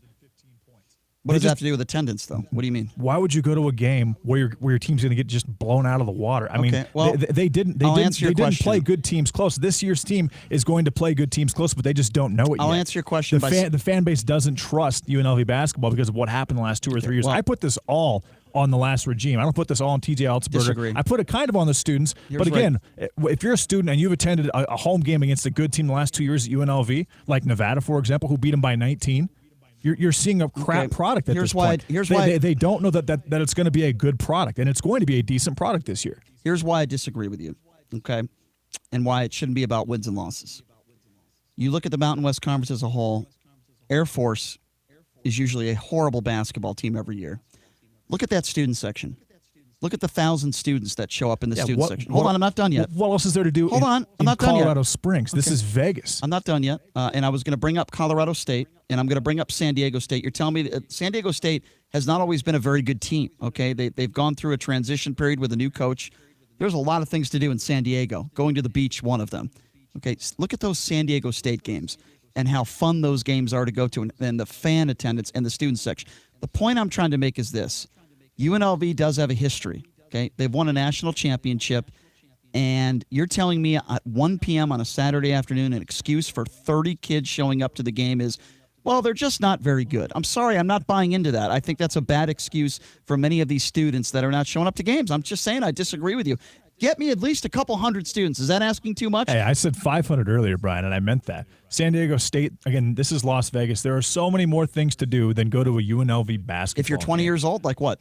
On a Saturday afternoon at 1 o'clock? A number of things. What? Tell me.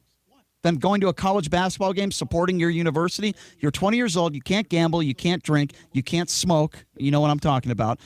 So tell me, on a Saturday afternoon, when you're living on campus and you're a few feet away from a college basketball game that's nationally televised with a top 25 team, what is better for them to do at 1 o'clock? How many students live on campus? Do you have any idea? There's a good amount of students that live. I don't know the exact number, but there's a good amount of students that live on campus. What, 2,000 or 3,000? Enough to get 400 or 500 students to the game. If there's 4,000 and we want 500, that's 16%. I'm not even saying 500. I'm saying a couple hundred. Okay. It's a joke. It's an embarrassment.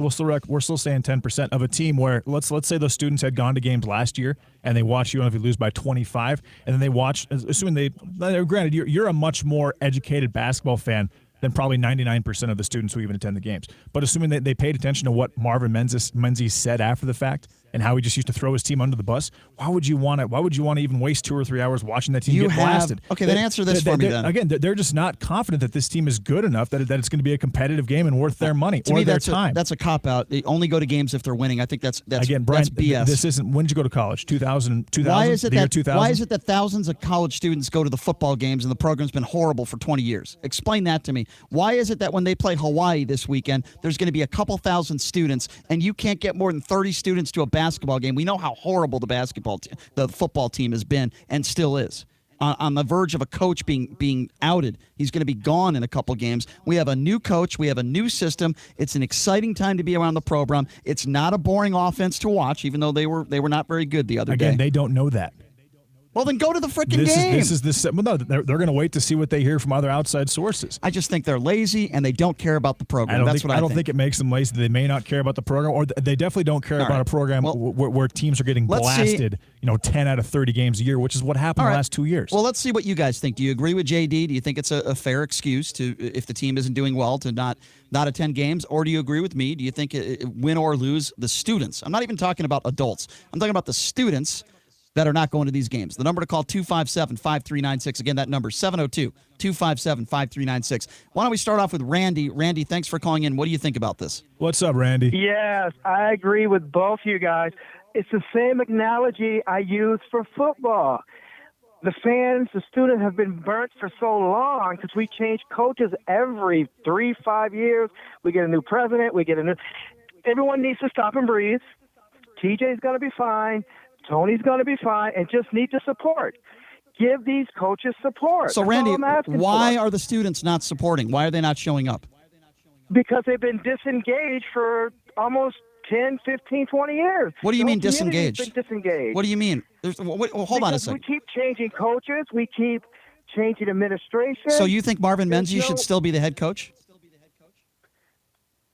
Well, that's a story. That's for another day, Brian. Well, no, it's not. No, it's not another day because we're not going to be talking about. We're talking to you right now. You're telling me that what Marvin Menzies did here at this university, you would be comfortable having him still coaching this team, and you think that's the reason why students. This goes far back as That's what Marvin Rice. didn't do. It goes as far as back as 92 when they fired Tartt. I disagree with you. Lon Kruger, no, you're not. I'm sorry, I disagree, Brandy. Lon Kruger got this team to be a top 25 consistent team year in and year out. Not only were they making... Dave Rice was top 25, too. Did he win it? Dave Rice No, he did. First of all, that's not true. He was not consistent top 25. And by the way, he did not win. He got up to number 12 one year. And what did he do in year 3 and year 4? Okay, Lon Kruger consistently not only got this team to the NCAA tournament, but they were winning games in the NCAA tournament. They were also winning the Mountain West Conference tournament. No, they weren't. Lon Kruger made it. Excuse me. Lon Kruger got them to. Brian. I'll give you facts. Lon Kruger got them to the Sweet 16. Lon Kruger also won multiple Mountain West Conference championships. Name me a Mountain West Conference championship that Dave Rice brought us, and please give me a game in March that meant something that Dave Rice won. I'll wait. Brian, you're not being fair. Exactly. Brian. I'm not being fair because I'm giving you facts. I'm not being fair because I'm giving you facts. Come on, Brian. Am I wrong? You can say, come on, all you want. Am I wrong? Yes or no? Did I not just give you facts? The fan How am I wrong? didn't want Lon there. We didn't want Lon. Oh, yeah. Well, who's we? People like you? The alumni, yes. Oh, well, that was a very smart decision. And how did that work out? And how did that work out when we let Lon Kruger go? How did that work out? He made the Final Four in his second year at Oklahoma. How did that work out? Brian, at UNLV, you love Lon. There's nothing wrong with Lon. No, you know what I love? I love coaches. No, it's not. The problem is they didn't want Lon because he wasn't exciting. His style of play wasn't exciting. No, they didn't want to pay him. That's not true. Come on. JD. They didn't want to pay him. And just where they beat Air Force 44-39. Right. It doesn't matter. And so you would rather have the Running Rebels reputation was not there with Lon Kruger. That's not true. I disagree. Despite the fact he was a great coach, which he was, and they should have never let him go. Obviously, I disagree. We've had Jim Livengood on the show. His style of basketball and his personality was not conducive with what they were looking for. I disagree with you. And that's not why true. We didn't want him. Jim Livengood, Jim Livengood, who was the athletic director at that time, told me on and off the air the reason why they didn't keep him is because they couldn't afford to. He wanted a little bit more money for himself and his coaching staff. It had nothing to do with his style. Now, if you want to talk to me about a boring style, Randy, and you want to tell me that's the reason why kids aren't showing up and why what's going on with the program is going on now, and you think that is better than what has gone on in the last 10 years without one NCAA tournament win, Marvin Menzies unable to bring this team to the NCAA tournament once, the wrong decision, and you want to Brian. say it was the right decision to... I'm not sure if Randy would agree. You want to say it was the right decision to let Lon Kruger go? That is absurd. That is a ridiculous take. Marvin should have never been there. She didn't want Marvin. I'm talking about Lon Kruger now. You think it was the right decision? Marvin would have never been there if the Regents would have just signed off on Chris Beard. Tina knew what she was doing. What are you talking about? Chris Beard was signed off on it. Chris Beard was our head coach for a week. He left because he took the job at Texas Tech. He had to go through the Regents. So what? He took the job. What are you talking about? It was a signed deal. Randy, all right, Randy. Never been there. All right, Randy, I appreciate you calling in. I do, and I appreciate your enthusiasm. I appreciate it when you call in, but you're wrong. If it was a signed deal with Chris Bird, it was Beard. Okay, Beard, right? So he breaks that deal. He breaks a contract. I don't blame him for breaking the contract. But what's the recourse?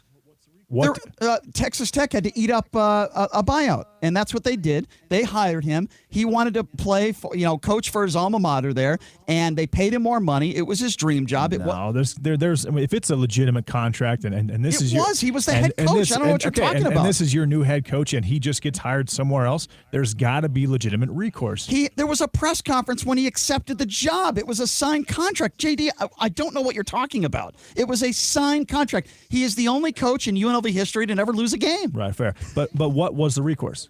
I just told you what the recourse is. Texas Tech had to buy. There was a buyout. A couple $1 million buyout? I don't have the exact figure in front of me, but there was some consequences. Listen, if a guy, and I don't blame him, by the way, if there's a guy that wants to go somewhere else and a dream job, obviously. Well, he was allowed to do it, and there was a buyout in his contract, and certainly I wouldn't want a guy to stay there when he just got hired that wants to be somewhere else and be disgruntled. But anyway, we got to take a break. A lot to talk about with UNLV hoops. There's no question.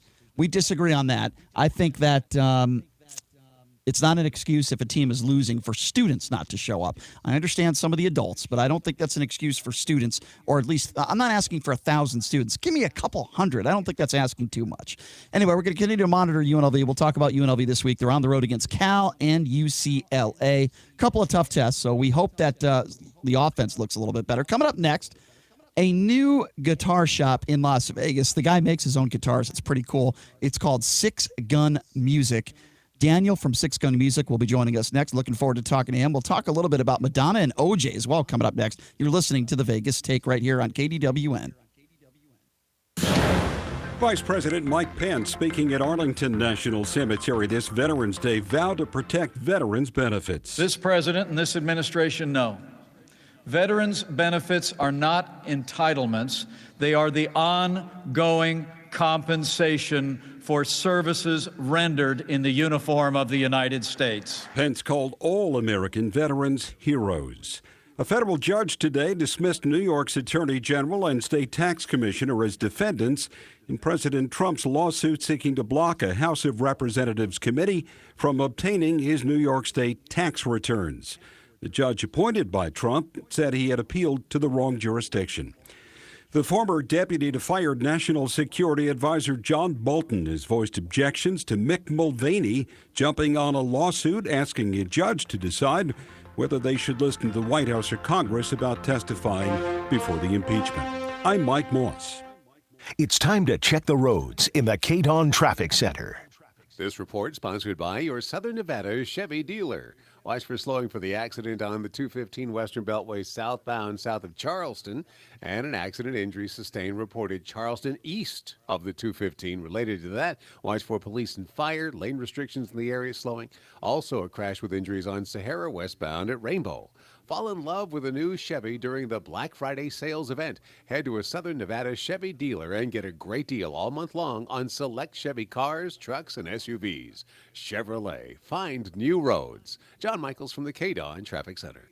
Are your investment dollars really going to work for you? The average Vestar Tech client gets 78% annual returns. That's right, 78% annual returns for over 2 decades with a recession-proof investment class they just started offering to the public. And for a limited time, you can begin enjoying these amazing annual returns. Call now for more info and to take advantage of 6 months absolutely free. This offer won't last, so call now at 888-88-PROFIT. Call Vestar Tech now. That's 888-88-PROFIT. Looking for that perfect new piece of furniture for your home? A New Concept Furniture is the place to start and end your search. They'll beat any price on the internet, and they're here locally so you can feel what you're buying first. Go to A New Concept Furniture today at 4255 South Grand Canyon to see for yourself the slick, modern, shiny store that mirrors our shiny city. A New Concept. Check out their showroom or call them at 702-570-2240. That's 702-570-2240. Warning, this product contains nicotine. Nicotine is an addictive chemical. The world is changing. Isn't it time smoking changed too? Vuse Alto is a vapor product offering you a satisfying alternative to cigarettes. Simple to use, surprisingly quiet, and impressively powerful. Our best vapor yet and our best price ever. 99 cents plus tax at participating retailers. 99-cent offer applies to Alto device. Pod sold separately. Underage sale prohibited. Hi, I'm Raymond Denon, Vice President of Optima Tax Relief. If you're in debt to the IRS, there's a lot you need to know. Starting with rule number 1, don't mess with the IRS. They can garnish your paycheck, levy your bank accounts, even take your home or business. That's all true. But it's also true that there's a way out. It's called the Fresh Start Initiative. It's one of the biggest breaks the IRS has ever offered. If you qualify, you could save thousands, even tens of thousands. Nobody knows this program like us, the experts at Optima Tax Relief. We have an A+ rating with the Better Business Bureau, and we've resolved over $500 million in tax debt for our clients. We'll stand between you and the IRS and fight to get you the best deal possible. Don't mess with the IRS. For tax help you need, for tax help you can trust, call Optima for a free consultation. Call 800-375-2922. 800-375-2922. 800-375-2922. Optima Tax Relief. Some restrictions apply. For complete details, please You're in visit charge of hiring, OptimaTaxRelief.com. and Indeed has solutions, like online skills tests, which let a candidate show that they're the right hire. And we give you this toy monkey, which will bang its cymbals when the right resume appears. Okay, there is no monkey. I said there is no monkey! But skills tests, that's a for sure. See why independent research by Silk Road shows Indeed delivers 3 times more hires than any other job site. Visit Indeed.com/promo today and get a free sponsored job upgrade on your first posting. Terms, conditions, and exclusions apply. Parents, you always say you want what's best for your children. If that's the case, then you should be bringing your kid to Infinity, the Math Institute, where every student earns an A or B in math. Our results are proven and they are amazing. The best tutoring service for the best price, whether online or in person, small group or one-on-one. You cannot get better results. Great grades will come when your child truly understands the math. From elementary math to calculus, we have the best tutors, the best materials, and the best results. Now offering free parent seminars on how to better help your child, what is Common Core, and more. Find out why parents are bragging and students are enjoying school again by calling 702-768-1777. That's 702-768-1777 or visit themathinstitute.com today. Tell them the Vegas Take sent you, because at Infinity, you don't get more math problems, you get solutions. Sean Hannity, weekdays noon to 3 p.m. Now back to the Vegas Take on 101.5 FM, 720 AM. KDON.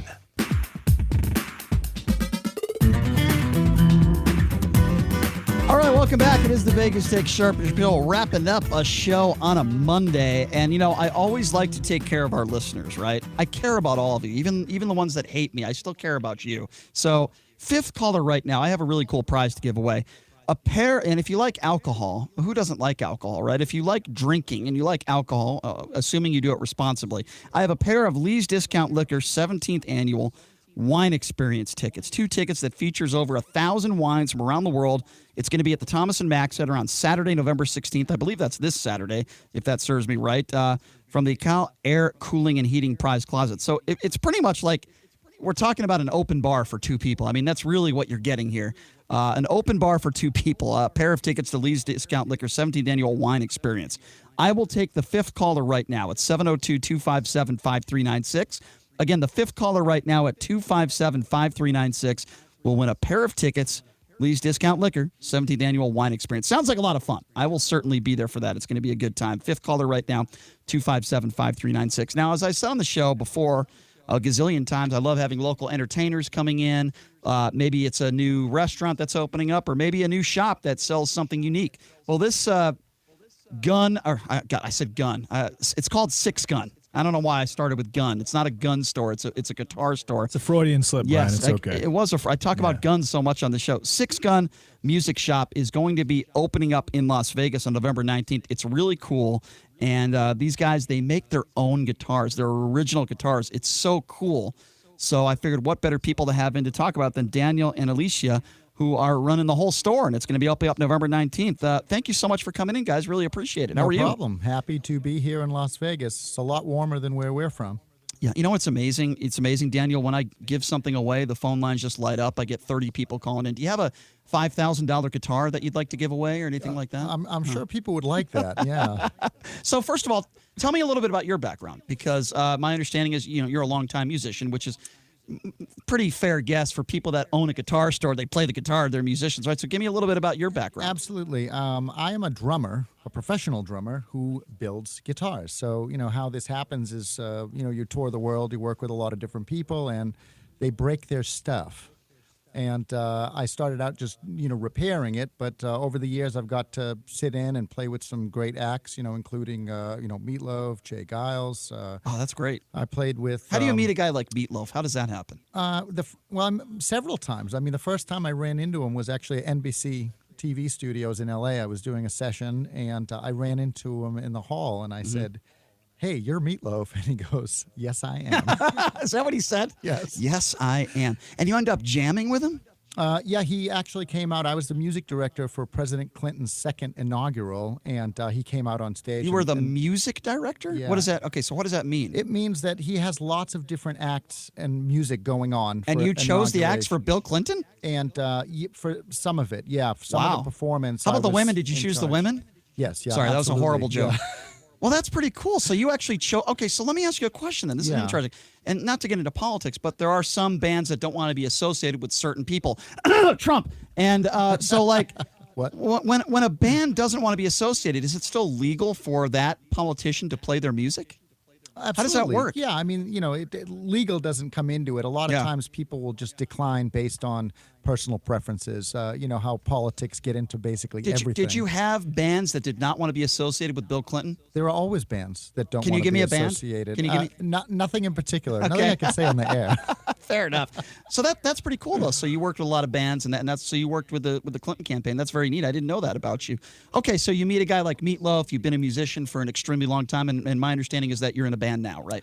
I am, yeah. Currently, I'm doing several different projects, but one of which is a band called Clutch Lock, and that features Tony Franklin on bass, Masa Takahashi, who was, another music director, who worked with a lot of guys, and myself, and we are a four-piece. The record should be out in the new year, and it's modern rock. I mean, Very it's cool. heavy. It's Foo Fighter-ish meets Guns N' I Roses. like it. Yeah, I like it. That's good stuff. I Yeah. like it. All right, so tell me why you decided to open up this store, and the idea of it. It's not just some store where you're just going to see a bunch of generic Gibson guitars, right? This is a store where you make your own guitars from scratch. Is that right? Correct. You will That's come awesome. in, and if you come into our store, you will see guitars that you have never seen before. You will see some real unique pieces. We build under the brand Margasa, which is my last name, Daniel Margasa. And of course, we carry other brands, but we also, I guess our biggest hook here is that on top of building custom guitars, we allow you to come in and build custom guitars via our Build Your Own Guitar workshop. So Wow. it's a excellent experience, and you won't find that anywhere else. I'm so glad you brought that up because I have a project that you might be able to help me out with. So you'll probably have heard of this band before. The band is called Live. They've been one of my favorite bands Yes, since the yeah, 90s. of course. So what would you call this piece here, this part of the guitar? That is a Stratocaster pickguard. Okay, so I bought this. I didn't want to bring the whole guitar backstage, right? So I got this. Somebody gave me a Is tip. this a surprise? Well, yeah, because here's the thing. So I got the whole band to sign it, right? Outstanding. And yeah. I'm thinking to myself, these guys are going to come in. Maybe you could give me a price. I want you to make a guitar for me. I want this. I want this to be on a guitar. Outstanding. And the theme, of course, is live, right? And I Yes. want to. It's not going to be a guitar that I'm going to play. Right. I just want to hang it up on my wall. So can you do that for me? So somebody walks in like me with a piece like this. Let's just go by this. What can you do for me here with this thing? If you wanted to build a guitar, you wanted to build it, right? So this is your hands, you coming into the workshop, build an entire Stratocaster style guitar around that. It can be done in a Build Your Own Guitar workshop for $349. That's not bad. So if I just want to hand it over to you, Yes. like right now, $6 and I say, million. yeah, that I can't, maybe $5 million. That's a little bit too much. Give me 50% off. So if I handed it to you right now, what would you be able to do for me? I said, listen, I don't want to be a part of it. You're the professional here. I don't need anything expensive because I'm not going to play the guitar. Correct. I want to hang it up on my wall. What could you do for me? Yeah, I mean, you could have a finished, done by me. Now it's going to be a kit guitar versus a custom build. Sure. Realize I'm not going to go chop down a tree and build your body, right? Right. However, I will work from a kit, and I could have it painted, done, finished, ready for you to hang on the wall. You could paint something like Live on there. Yes. Oh, that's still so cool. Playable, and you'd be talking maybe the $500 range. That's not for bad. a complete work That's actually of art. That's actually Now pretty it's cool. art, Yeah, yeah. because this is something I'm going to hang up on my wall. So I might Correct. have to take Yeah. you up on something like that. Yes. That actually sounds very cool. Okay, so talk to me about when your store is opening and the different array of guitars that you have and where you're located. Sure. We are opening on November 19th. We are doing a VIP sort of / red carpet event from 4 to 5. From 5 to 5:30 is the ribbon cutting. And from 6 o'clock on, there's a little bit of live music, some guitar players on the stage. There is food, there is drink, there is food. That'll lure me in. Right there. 150 guitars on the wall and really interesting pieces, which I could talk about to look at. What is the most interesting piece you have in your store right now? I have the Appetite for Destruction cabinet / used for recording that record for Guns N' Roses. Well, hold on. You have a used Guns N' Roses guitar, the guitar that No, Slash. I have the cabinet. So Oh, a cabinet, okay. like a 412 Marshall cabinet, Mm-hmm. 1968 Marshall, used by Slash to record the Appetite for Destruction album. So what would something like that go for? We don't even have a price on it. I mean, I bought it for me because, If somebody walks in though with like 25 grand, would you get rid of it? I guess we could talk. I mean, we would discuss it. You know, I mean, we've had offers already. We also have a Marshall head, a JTM 45 that was used by Angus Young on an AC/DC record. We have an Eric Clapton road case, from an 80s tour. I mean, we've got a lot of interesting gear. The thing about being in the music business and being who I am to boot is we know a lot of these people. So occasionally I'll get a call from a tech or a roadie. It's never going to be Madonna who calls me, unfortunately. But, Well, if she did call you, she'd probably call you 3 hours late. Oh, wait, Yeah. we're going to get to that story. She likes to show up at 12:30 a.m. on stage. So what are the origins of SIxx Guns, the name SIxx Guns? SIxx Gun is a take from an old Western six-shooter. So, the Billy the Kid guns were six-shooters. And when I grew up being on the East Coast, we used to literally hang out in this little town in New Hampshire, which was known as SIxx Gun City. And it was just a very cool old Western vibe about it.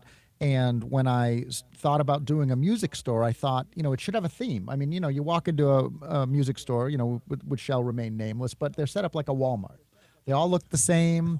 They have the slat, guitar hangers on the wall. Maybe it was Walmart. I don't know. And, we really have a kind of an older vibe about us, a lot of Western things going on. We're set up more like Jimi Hendrix's living room. There's carpets, there's couches. Bring your dog, bring your coffee. So is there like a giant projector in the background with the Hateful Eight playing or something on those lines? Full time. That's Full perfect. time. It's on our screen. Oh, there is a TV screen. Is there? Yes. And there's always something on there. It might be a Clint Eastwood movie, but it might be the Hateful Eight. So who is the most overrated guitar player that you would say, and who is your favorite guitar player of all time? For me, it was Kenny Wayne Shepherd. I love Kenny Wayne Shepherd. I've always been a big fan of his. But who's the most overrated guitar player? Somebody that you think gets too much hype? I guess, there's... I hate to even say names because we know a lot of these guys, but, there are a lot of guys that people are talking about all the time. I mean, Steve Vai would be one. He gets a lot of hype. He's a great player. And I think he's done some things to break new ground, and he's very masterful. But my favorite guitar player, even though I'm a Steve Vai fan, is got to be Stevie Ray Vaughan. Oh, that's a good one. Does it anything get you more upset as a musician to watch somebody like Jay-Z, who a lot of people, respect a lot and think, wonderful musician? He goes up on stage, I don't think it was a Super Bowl, but he goes up on stage using a guitar as a prop. No idea how to play the guitar, singing off-key to an Oasis song. There's video of this on YouTube. I'm thinking, why don't you just stick to your bread and butter, Jay-Z? What are you doing? You look like a buffoon. I mean, does that bother you when people use a guitar as a quote-unquote crop and they have no idea what they're doing? The only thing more annoying than that is a long line at a buffet. So that's okay. So you're saying you're pretty annoyed by it. Yeah, I'm pretty annoyed by it. So do you consider someone a musician if they don't play an instrument? I do, because I like this guy. See, I like this guy. We agree. Singing we agree. is an instrument. I mean, you are the instrument. Right. And also, I think, vocalizing is even more of a natural talent. Anybody can learn to play the guitar. Anyone can learn to play the piano. You can also become a great singer, but to inherently have a talent, that's coming from your diaphragm. See, I agree with that. I think there are too many music today. God, I sound old saying that. I remember my dad, I was like maybe 10 years old, and I'm in the car with my dad, and he's playing Buddy Holly and Elvis Presley, and he's like, Brian, you have no idea what good music is. Back in the day, this was the real deal. And I'm like, Dad, you're so damn old, right? Now I get in the guitar with these, I get in the car with like a millennial, right? And I'm playing some of my music. Could be STP, could be Pearl Jam, Dave Matthews Live, whatever. They're like, what the hell is this crap? And I'm like, what the hell is this? I could play Nirvana, and they don't know what the hell it is, and they're listening to Justin Bieber. Right. Thinking it's real music. Yeah. Britney Spears gets on stage, and she lip syncs for an hour, gets paid $300,000, and people think she's a musician. No, she's not. She's more of a stripper than a musician. Yeah. That's all. I call that fabricated music. I mean, anybody can, do What that. happened to the alternative rock sound of the 90s? It's gone now. Well, we started by losing our guitar heroes. Where did guitar heroes came from? The 70s and the 80s, we had all the greatest guitar heroes, and it sort of went out of fashion for a while because technology came up and everybody said, I can make music with my computer. I can buy a Pro Tools rig and I'm a musician. Owning a Pro Tools rig and a computer doesn't make you a musician. So I think that EDM did a number to that genre, Brian. But yeah, I agree. But let's go back to what he just said in regards to pressing buttons. There are some DJs. Some of them have talent. I'm not saying they don't have talent. They create their own music. But let's call it for what it is. Many of these DJs, some of them, I shouldn't say many of them, some of them do not play any musical instruments. They press buttons, okay? And then they get paid hundreds of thousands of dollars. Hold on. I know you're going to... Pauly D is a musical genius, Brian. I will not hear this from you. That was funny. I thought he was actually going to disagree with me, but that was funny. But no, seriously, though, somebody like Pauly D, I'm glad you bring him up. He gets paid enormous amounts of money. He has no musical talent. He shows up, calls himself a quote-unquote DJ. When I thought a DJ was someone said, all right, guys, coming up next, Justin Bieber's new single off his next album. I thought that was a DJ. But then these guys, they show up at these nightclubs. Paris Hilton. Don't even get me started with her, but she shows up at one of these nightclubs. They pay her $6 figures to be a DJ, and she's just. But we know why that's going on. Yeah, I mean, it's got to bother a lifelong musician like yourself. It bothers me. I'm not a musician. Right. But you clearly want to be. Yeah, I try and look at it from the point of, a good DJ is sort of like a good engineer, right? Some engineers are really good at what they do, and some guys have figured out how to be a great DJ. So back to the guitars. How long does it take? What's the turnaround time for a custom guitar? And what if someone wants to buy a guitar from out of state? How does that process work? We sell a lot of guitars all over the world, actually. I mean, last night we were having a guy email us about a guitar, and he lives in Argentina. We can ship anywhere in the world, and it happens all the time. If someone wants to buy a guitar from out of state, they'll usually, call the shop. They'll speak to Alicia, because I'm in the back covered in sawdust. And, she'll put it all together. Custom guitars, on the other hand, that's not going to go out tomorrow. That's something that it's from mild to wild. So if you want a guitar that, looks like Mickey Mouse, that might take 4 to 6 weeks, as long as 8 weeks if I'm really busy with other guitars. But the Build Your Own Guitar Workshop, on the other hand, we're working from kits. So we've either pre-made or pre-ordered sort of a kit that sort of goes together, and that can be done in a day. And what about safety measures? What if something goes wrong with the guitar, and how does the repair process work? Other than like taking the guitar and fighting each other with it, they're usually pretty safe. Right. But if something goes wrong with the guitar, of course, we have a warranty. On a custom guitar, it's really a life warranty. I mean, if someone, does something to the guitar that is inherently they did it, that's different. We'll fix the guitar. We can repair it. We can do amazing repairs on guitars, whether it's ours or someone else's. So what would you do, Daniel, if somebody walked in with Trump gear, Make America Great Again, they said, I want a Make America Great Again guitar. I want Donald Trump's picture all over the guitar. Or vice versa, if somebody wanted a Hillary Clinton guitar. I don't know. I'm just going both ways here. Yeah. How would you go about that, and would you be able to do it? Someone did tell me you go both ways. And so, hey, you're not allowed to be funnier than me on this show. What are you doing? Go ahead. We'll do it. Awesome. I mean, we will. You know what we do is we cater to your needs. It's not about me. I mean, if I'm a painter and you call me to paint your house, I don't get to choose the color. God, if only my dates would say that. I cater to your needs. My life would be so much better.